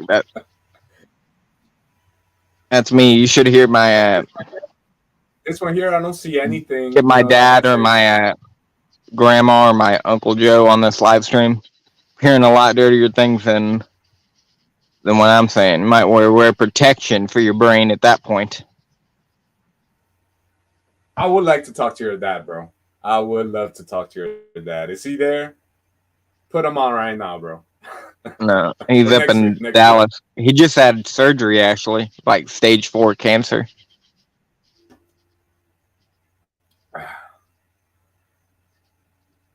Man, I got that documentary on my YouTube channel. If you want to check, not YouTube, on my BitChute channel, "Forbidden Cancer Cures," uh, by this guy, and it's not really goes into detail too much, but it gives you a broad idea. It kind of covers all the different people that claim to have cured themselves using alternative medicine like plants and things like that to cure themselves from cancer.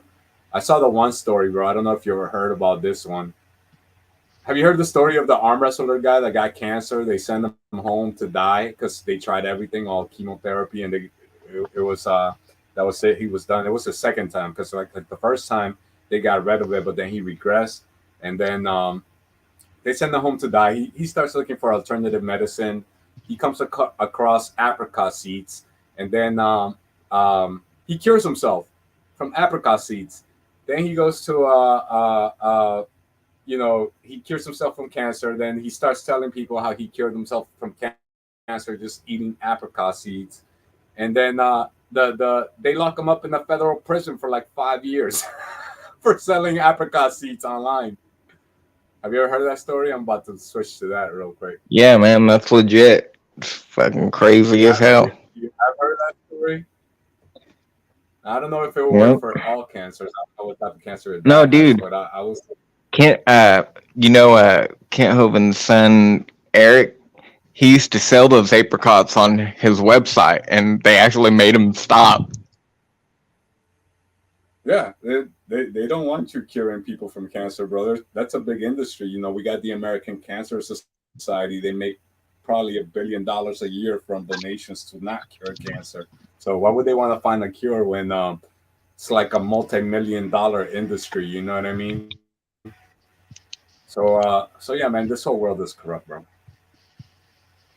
Bottom line, but the closer you get to nature and God, I think better your chances are. And you got to change your diet because we have like in our foods, there's so much stuff that's carcinogens, plus our Wi-Fi or internet is carcinogens. So you just got to switch your lifestyle around. I gotta work on that personally. I'm not worried about it. I'm like 140 if I eat a lot or drink a lot of water. Really passes through me no matter what it is. And then it's like I am trying to get to 60. I don't know about no 70, 80, 90 years old. It's like just My grandma's 90, bro. I want to get to 100.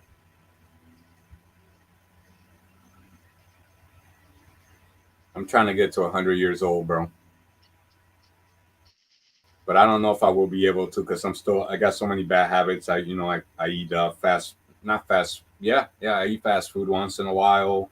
I'm pretty good about not eating McDonald's or Burger King anymore, bro. I stay away from them people. But I still drink Coca Cola. So I still got a lot of bad habits. I wish I could just grow my own food and eat it. And but even then, they'll probably figure out a way to poison the rainwater and spray chemicals in the air or something, you know? yeah. Or here I am on the internet, so I'm probably getting some radiation. That's probably not good for us either. I'm pretty sure that's not good for you at all. I don't care. All the frequencies in the air. Yep. But yeah, man, when's your dad coming back? Probably I seen two or I three seen a weeks. video of Mount Rushmore. 3 weeks. I sent you that video on the Instagram, no, the one with the cancer cures. Um, Probably. I got a long list. Yeah, I sent you a lot of videos, bro. I've been spamming you too much. And I enjoy I'm spamming, actually. interested. As long as it's legit. Yeah, Pastor, Some spammer trying to sell me a bro, stick of deodorant, and then next thing you know, we're talking about how I'm gonna deposit 30 grand in his bank account this one day, and then it's all gonna go good. I hate those kind of spammers. You can easily tell the robots, though. how about the ones? Have you got? I've been getting a lot of like uh pass me your cash app and I'll send you $500 or something like that. I'm like, what the heck? I'm not passing you my cash app. Get out of here. Yeah, some of these rich kids out there, they're buying it, so it's good. It's good for them. Whoever's out there Yeah, doing that. You ever seen that one movie, Identity Thief? It's hilarious. no, but one time I was selling something on Craigslist. I'm talking about like 10 years ago, before all these other sites were around. And a person tried to send. I had like something I was selling for like $70, and then the guy's like, "Yeah, I'll take it," and then I said, "Okay," and then they mailed me a check for like $2,000, bro. And they said, "Okay, yeah, just have it mailed to my courier here, and you can keep cash this check, and you can keep $400 and send me the rest." And I was like, "Man, that sounds like a scam, bro." So I've seen people I've known some people personally that got scammed like that, and then they make these checks good enough for your bank to take them, but after like a week or something, it comes back that it's a fake check, and then you're responsible for the whole $2,000. So yeah, you got to be careful with not everything that shines is gold. Yep, tricksters out there. Those are for the irresponsible, unintelligent, though. I don't fall for those anymore. All right, back to these giants, bro. And have you ever, before we move on from the cancer topic, bro? Ken Hoppen has a good seminar on the Bible and health. It got deleted from YouTube, obviously, and it's old. This old seminar. Um, but maybe I can upload it on my BitChute page because I don't know. I don't know how you can find that. Let me see if I find it on YouTube real quick. All right, you talk for a little bit, bro. I'm gonna look for this Ken Hopman's health in the Bible. I forget what the seminar name is. I definitely believe there were giants. I don't think that like that's an elephant, but there's plenty of other evidence of giants. Like I was like in the Carboniferous era, there's the giant fish like the megalodon. You got the insects. There, where all the coal comes from, the swamps. That were obviously it was all destroyed by a flood, but it's giant insects that were living in those tropical areas.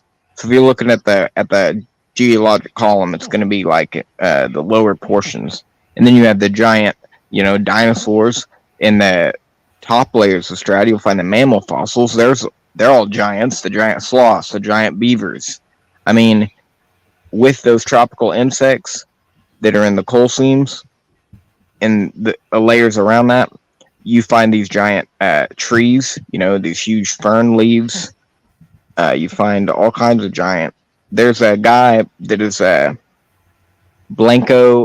Mount Blanco, Texas. What is his name? Can't remember his name. Joe Taylor, and he owns that museum down there, and his expertise basically is in that field of research there. So his museum's full of evidence of giants. And then, of course, there's giant human skeletons. So those are all considered hoaxes, but they're like legitimate. We don't have any of them given, even though there are some, fragments and remains, and there are some giant skeletons that are in some museums that I could point you to, but, there are not a lot of primate fossils either existing. It's like, technically, on the whole collection of fossils that they have of different animals and stuff, the mammals are less than 1% of that entire record. Most of it's like clams and marine animals, which means it was a flood deposit. So there you go. I mean, skeptics, though, they like to get stuff. I'm trying to pin him down. I'm going to pin TJ Saturday, pin him right down, see what happens. I don't know if I can do it. I'm trying to build my debating skills, so see if they've improved any. Because I think I lose most of the debates I have. I'm not letting it happen again. Not on the age of the earth. Well, when you go into a modern day debate, bro, like because the audience is so atheist, even though in real life you only come across 3% of the population is atheist. Most people believe in some type of a god, but on YouTube it's different. It's like 90% of the YouTube community is atheist, so they're all on here. They're all outspoken or whatever. They're all or whatever, or maybe they work for the government and that's their job. But yeah, man, just try to present as much information you can for your side. You know what I mean? Don't worry so much on. Well, I mean, with the age of the Earth, it's really easy because let's say you start talking about how the Sahara Desert, based on its current growth rate, is only 4,500 years old. It can't be any more than 5,000 years old. And even secularists would agree with that. They would say that was like the part of the end of the last ice age. A small portion of the desert has been growing for millions of years, and then it started growing at its current rate recently, within the last 4,500 years. But it's so you take something like that, and you could really just reduce it down to where one of those explanations, without getting off topic, if you keep on topic with each individual evidence like that one, it's not hard to prove. Because to say that the desert has been there growing at different rates in the past for millions of years, rather than just concluding that it's just been growing at the same rate, like things happening now. That's the whole principle of uniformitarianism, is that the way things are happening now is the way that they've always been happening. So why are you changing the growth rate of the Sahara Desert when your entire model is based on, assuming that things are just going to continue the way that they are? So I'm going to be interested in hearing his response, because I'm going to bring that up each time we go on to another evidence for the age of the earth. She's going to ask him, why are you changing the rates? I thought they were supposed to be the same. So it's like, I thought the layers are supposed to build up over millions of years, and the animals are supposed to stay the same and then slowly change gradually over millions of years. If things stay the same, well, then there's no reason to conclude that the growth rates of the Sahara Desert or human population or the, steady declination of the magnetic field, there's no reason to say that the rates have changed in the past. No reason. I debated T-Jump once, bro, on the Illuminati being real. I'll shoot you the debate so you can watch it. It's on Mother Day debate, but I don't know where it's at. I have to go back and look for it, bro. It's got to be around 2020, around April of 2020. So I'll go look for it, but I'll send it to you on Instagram later. It's about setting a trap, though, man, because what's going to happen is eventually he's going to try to pin me down, and I'm going to make a prediction, Iger. Eventually him and I don't know the other guy, but they will try to pin me down on radiometric dating. And at that point, I'll just say it again. Why are you saying it's wrong for me to change my rates? You've been trying to change the rates of things this entire time. It's like, I guarantee you they're going to come at me with the radiometric dating. And I'm going to be like, well, I think that the rates have been changed. And they're going to be like, oh, well, you believe that. It's like, you believe that the rates that things were different in the past. And so therefore you're wrong, because you're just assuming that things don't even change. And we're talking about millions of years, So they want to change things up. But then when we do it, we're not allowed to say that the rates have changed in the past.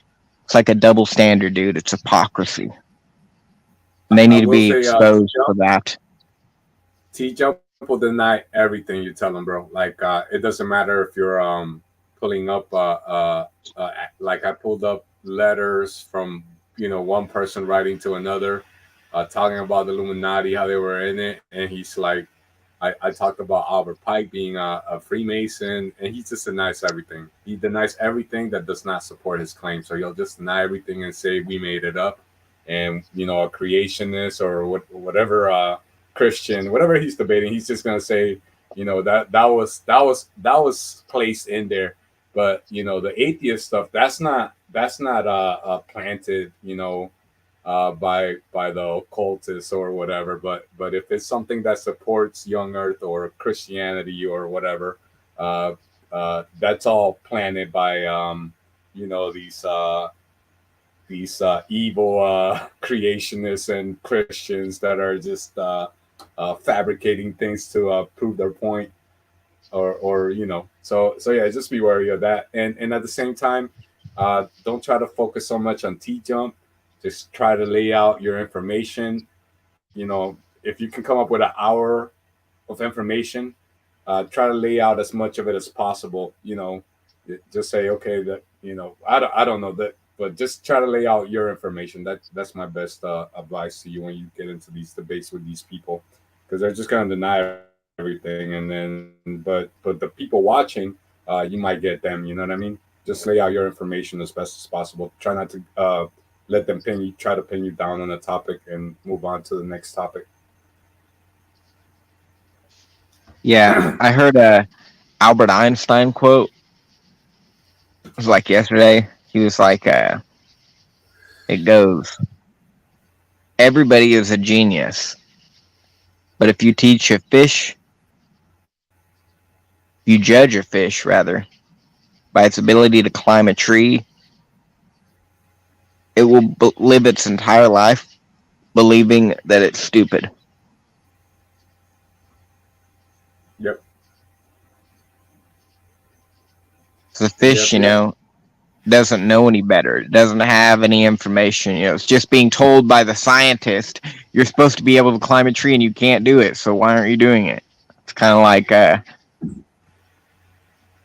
the controversy of creation and evolution. The evolutionists are looking at the creationists, why can't you do this? Like, they create this gray area which they thrive in, evidence which we can't provide, it's not possible. They want to jump on that and leave this gray area and come up with all these, uh, you know, statements. They create like clouds of doubt in those gray areas, because we can say that God made the universe, right? Well, they can turn right around and say that there's another way to explain. There's a Big Bang. So there's that gray area.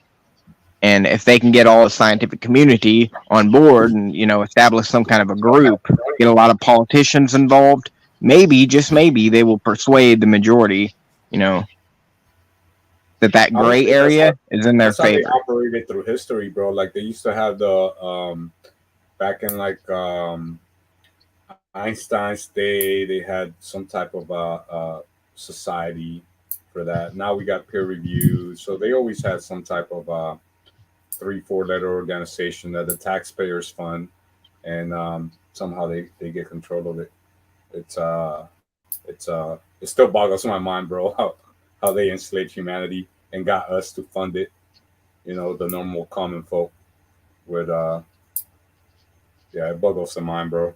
But they always, man, I can't remember what that was called. What society Einstein was in, and that's kind of like what they had before peer review. They had some other societies in place, and they could just say whatever they wanted to, and then because all the other scientists are that are in the same society, they're all backing it up. Then it was like irrefutable. So that's Yeah, kind it of how. comes down to what's practical. I mean, you're going to lose your job if you're like a professor and you're trying to publish articles against evolution theory. Like, that's not how it works. In the real world, things have like paradigms, the media, the politicians, they shift in one direction or the other.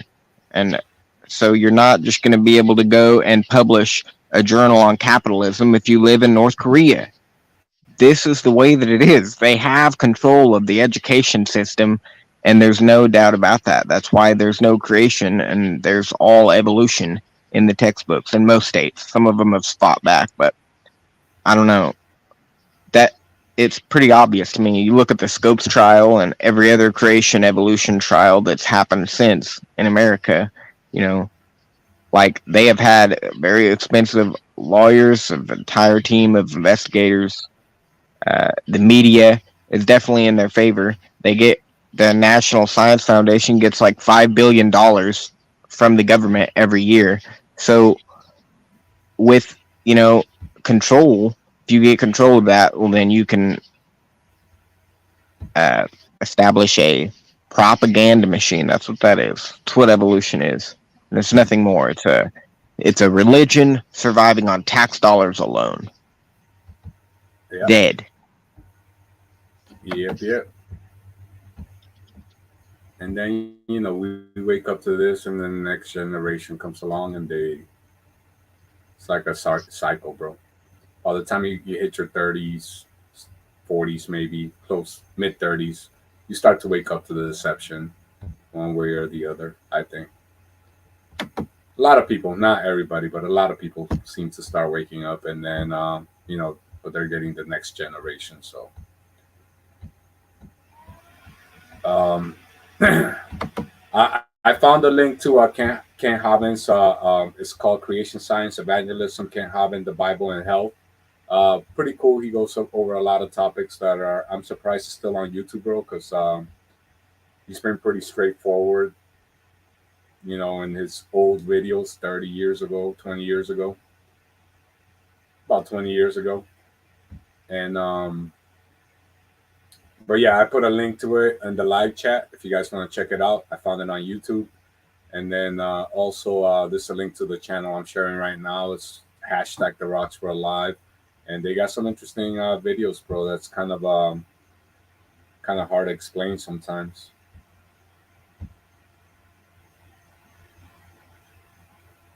But I'm gonna get out of here soon, Chris.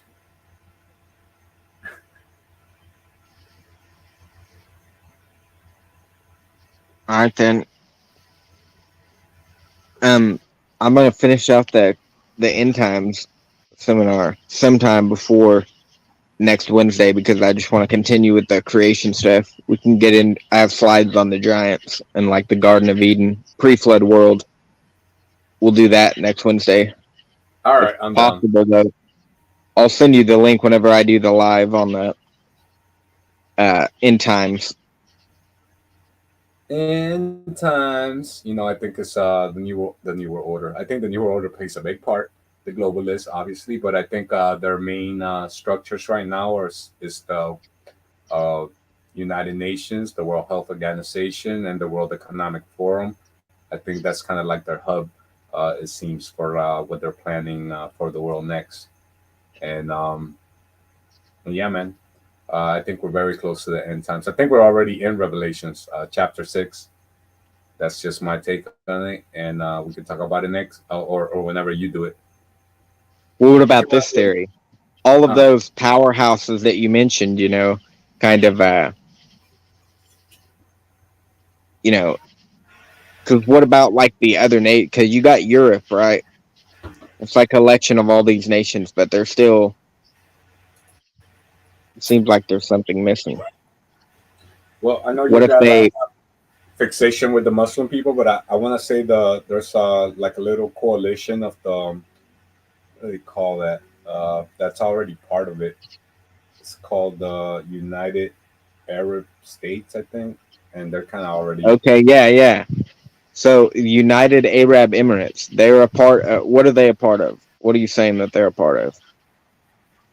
they're kind of in league with these elitists, like Bush and Clinton. They're kind of in league with these people already with the oil and whatnot. So I mean, are they in any of these major forums that you're talking about, like these organizations?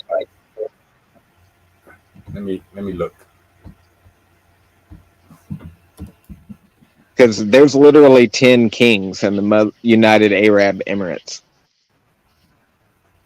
and that's where the world's largest tower skyscraper currently is right now. It's in Dubai, the probably most luxurious city in the world. It just so happens the tallest tower used to be in New York City in America, and that was destroyed by Muslim terrorists. So I wonder what's going on there. But 10 kings is significant because it's supposed to be 10 kings that come together. Could be those if they work out a deal with Europe, to establish the Antichrist, and they could take control of the world, because the only problem is that they have most of our money, and now they just want the rest of it. So if we can just get that solved, it's not really an issue. It says the UAE, Arab, em, the United Arab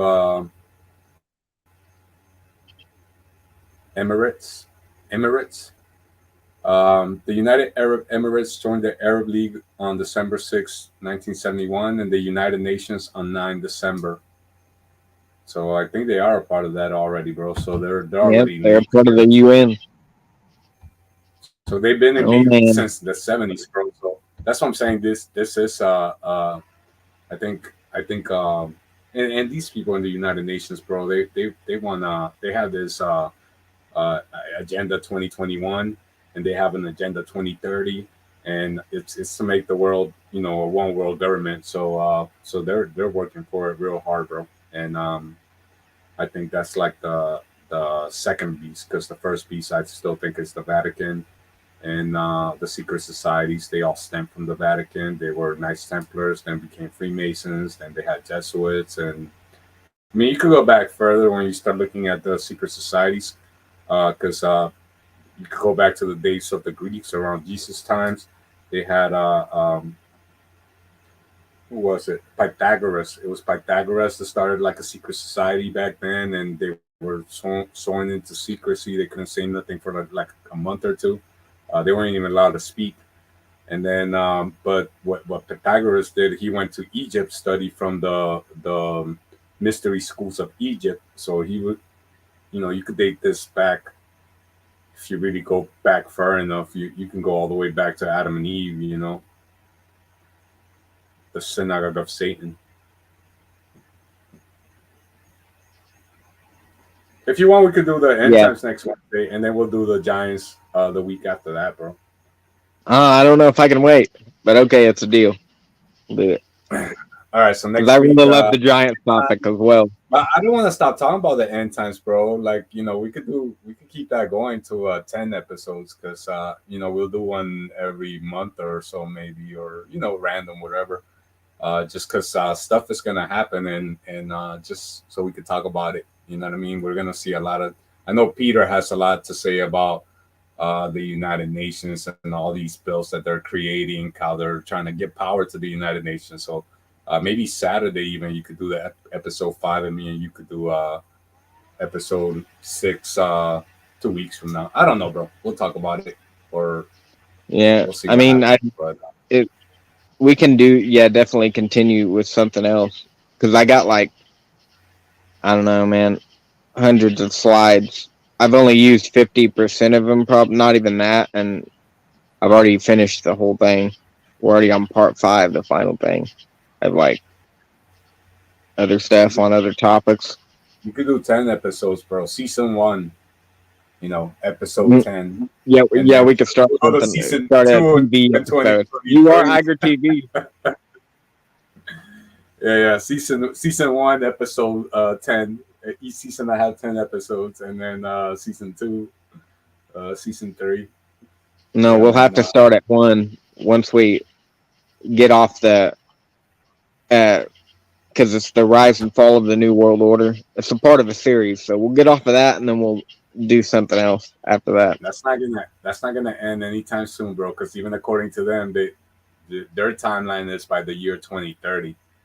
Yeah. I don't know if they're gonna make it that far, bro. Because I feel like even you say, like, those days will be cut short, because things are just gonna get so out of hand that God and His angels are gonna have to come in and step in. So I don't know if we're gonna make it all the way to 2030 at the rate these people are going, bro. They're just creating false flag after false flag to take more land and property and resources away from the people and move us into little cities so we can get into these smart grid cities and be more controlled and not have access to any resources. So they're real good at it, bro.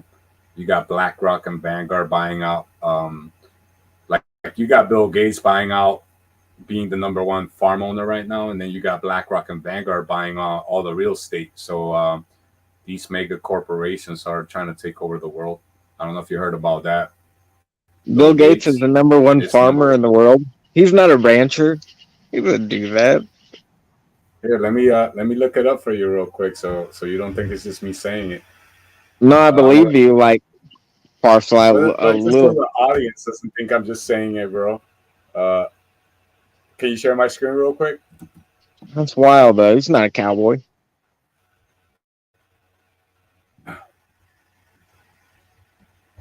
So I'm just gonna go to Google, right? Because where else would you go? Bill Gates. Yeah. He's Bones. come on down yonder. Don't drink down herding. Don't squat with your spurs on. You heard? Yeah, Bill Gates is the number 1 farmer. He just did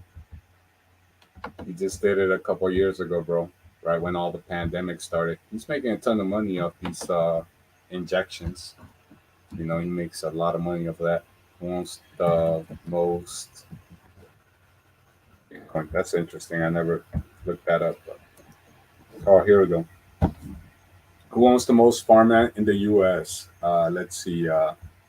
With almost 269,000 acres, Bill Gates retained his ranking as America's largest private farm owner. That's the first thing that comes up. 2021 land report. Damn, I don't like that guy. And then the other 2 is BlackRock and Vanguard. I think I told you about them before. They they own just about everything already, but they're trying to buy up all the as much real estate as they can, like houses and stuff like that, so it can be everybody's landlord. BlackRock and Vanguard,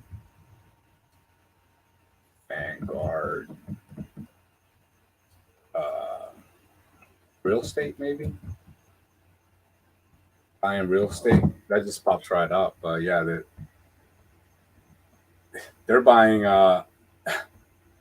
It says we actively invest in the U.S. real estate market, but do not buy single-family U.S. homes. Get the facts on what BlackRock does and picturely assets manager.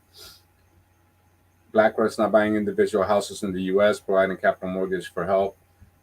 All right, so I'm not sure what these people are doing, bro, but I know they're also interested in a lot of real estate. Let me just see how much real estate they own. How much real estate? Oh, they're worth 95 billion. BlackRock is worth 95 billion. How much real estate BlackRock own? About 60 billion. How much real estate does BlackRock and Vanguard?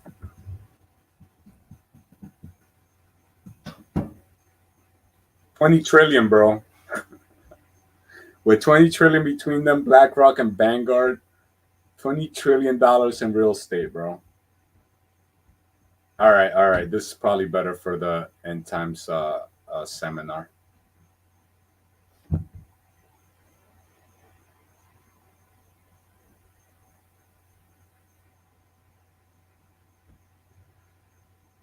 All right, bro. It's been real, man. I'm gonna get out of here. I gotta get ready for bed. But God bless you. Jesus loves you, and anybody in the chat as well. Peter, thanks for coming out. As always, man. It's always good to see you. And I'll catch you guys Saturday unless you do another live stream soon. If I'm home, I might hop on. No, I'm gonna be doing that debate Saturday At nighttime at 9 p.m. You can do it after show on your channel, bro. What's the yeah? You that'd be cool, bro. H of the Earth after show on your channel. Yep, it's gonna happen. And then me and Peter probably will join. I'm sure Peter will join because he's off that day. He likes coming on your channels on Saturday. It's gonna pop off. And the media's gonna try to kill me or mute me altogether. I'll be like another no name on YouTube. Just type in my name and nothing comes up, or your computer melts. One of the two. Because I know if you type in, I know you can find videos on certain people, like Alex Jones. You type in Alex Jones on YouTube, but you will not find his channel. No named. He's been deleted off YouTube completely, bro. You cannot run a channel called Alex Jones and have the Alex Jones material, or you will get deleted. You can try it. Go for it. Go have fun with yourself, because it ain't going to happen. Or Steven Anderson. Call yourself Steven Anderson and try to operate a YouTube channel under that name. Oh, he got deleted too, bro? Yeah, he's no named, but he keeps opening up new channels that are like Faithful Word or, KJV 1611, stuff like that. And he's still, but once they find out that he has that channel, like they try to find him. I didn't know that. I didn't know he got deleted off YouTube. Like for a long time. Like he's always been deleted off of YouTube. The guy's been banned from over 20 countries, literally. They won't let him in. I didn't know that. Yeah. You can watch that. Either like a documentary on it. It's not that interesting to me, but yeah, he's been beaten by the cops at borderline patrols. Like some crazy stuff with that guy, dude. He's gone to court, over the cops just like beat him down. Because he was like at a border. And then he was like, I'm not showing you my papers. He's like, I'm not in Nazi Germany, so let me just move on down the road. And they kept trying to have him roll down his window. But that's not like related to why the media hates him or whatever. Why did he get deleted off YouTube, bro? I didn't know that. Because it's standard against he's homophobia. So it's not so they don't like people to express, even if it's an illness, why should it be wrong to express that illness? Maybe you should just express it and people can help you, but I don't know. They consider it to be like a demonic or dangerous. It's like if you had the illness of a serial killer, you don't want to just come on YouTube and start promoting that. So I don't think there's anything wrong with it, but the fact is that YouTube doesn't like them. At least 20 countries don't either. I love them. Because the homo stuff, not because the medical disinfo. No, not necessarily. No. It's more the homo stuff. Okay, I didn't know that, bro. I haven't been keeping up with him because he made so many anti-flat Earth videos that I kind of stopped following them. Mm. So yeah. Because people I got some anti-flat Earth videos that I'm going to be coming out with. So just brace yourself, my friend. All right, we should probably have a flat Earth debate, bro, on the Wednesday too. Then we can do it anytime you want. I've always said that. I'll try to be gentle, with you because I like you a lot. So I want to try to convince you. Like usually I go on a debate, bro, and I'm not trying to convince the person I'm debating. You already know that. You're not trying to convince the person you're debating, because they're not going to change their mind for most cases. So usually when I go in the debate, bro, I just try to present my best proofs and my best arguments, and you know what I mean. That's how usually what I try to focus on the debate. Try to present as much information as I can, and that's just usually how I do my debates.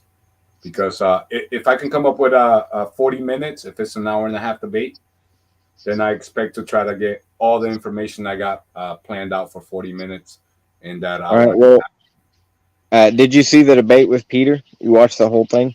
Nah, bro. Just when I tuned in, and then you started going with Rebel, and then that was 6-hour stream, bro. Watch that, because if we have a debate, I'll be using the exact same slides. Yeah, okay, bro. All right, baller. I'll see you Saturday or Wednesday, or I'm sure I'll see you probably before then too, bro. But but I still love you, bro. Next Wednesday we'll do the end times, the cap off the seminar, and maybe like start a TV show or like a radio program. I don't know what we'll do. We got to do something with it. Iger and Chris. Yeah. All right, bro. I'll see you soon, bro. Have a good night, man. All right, later.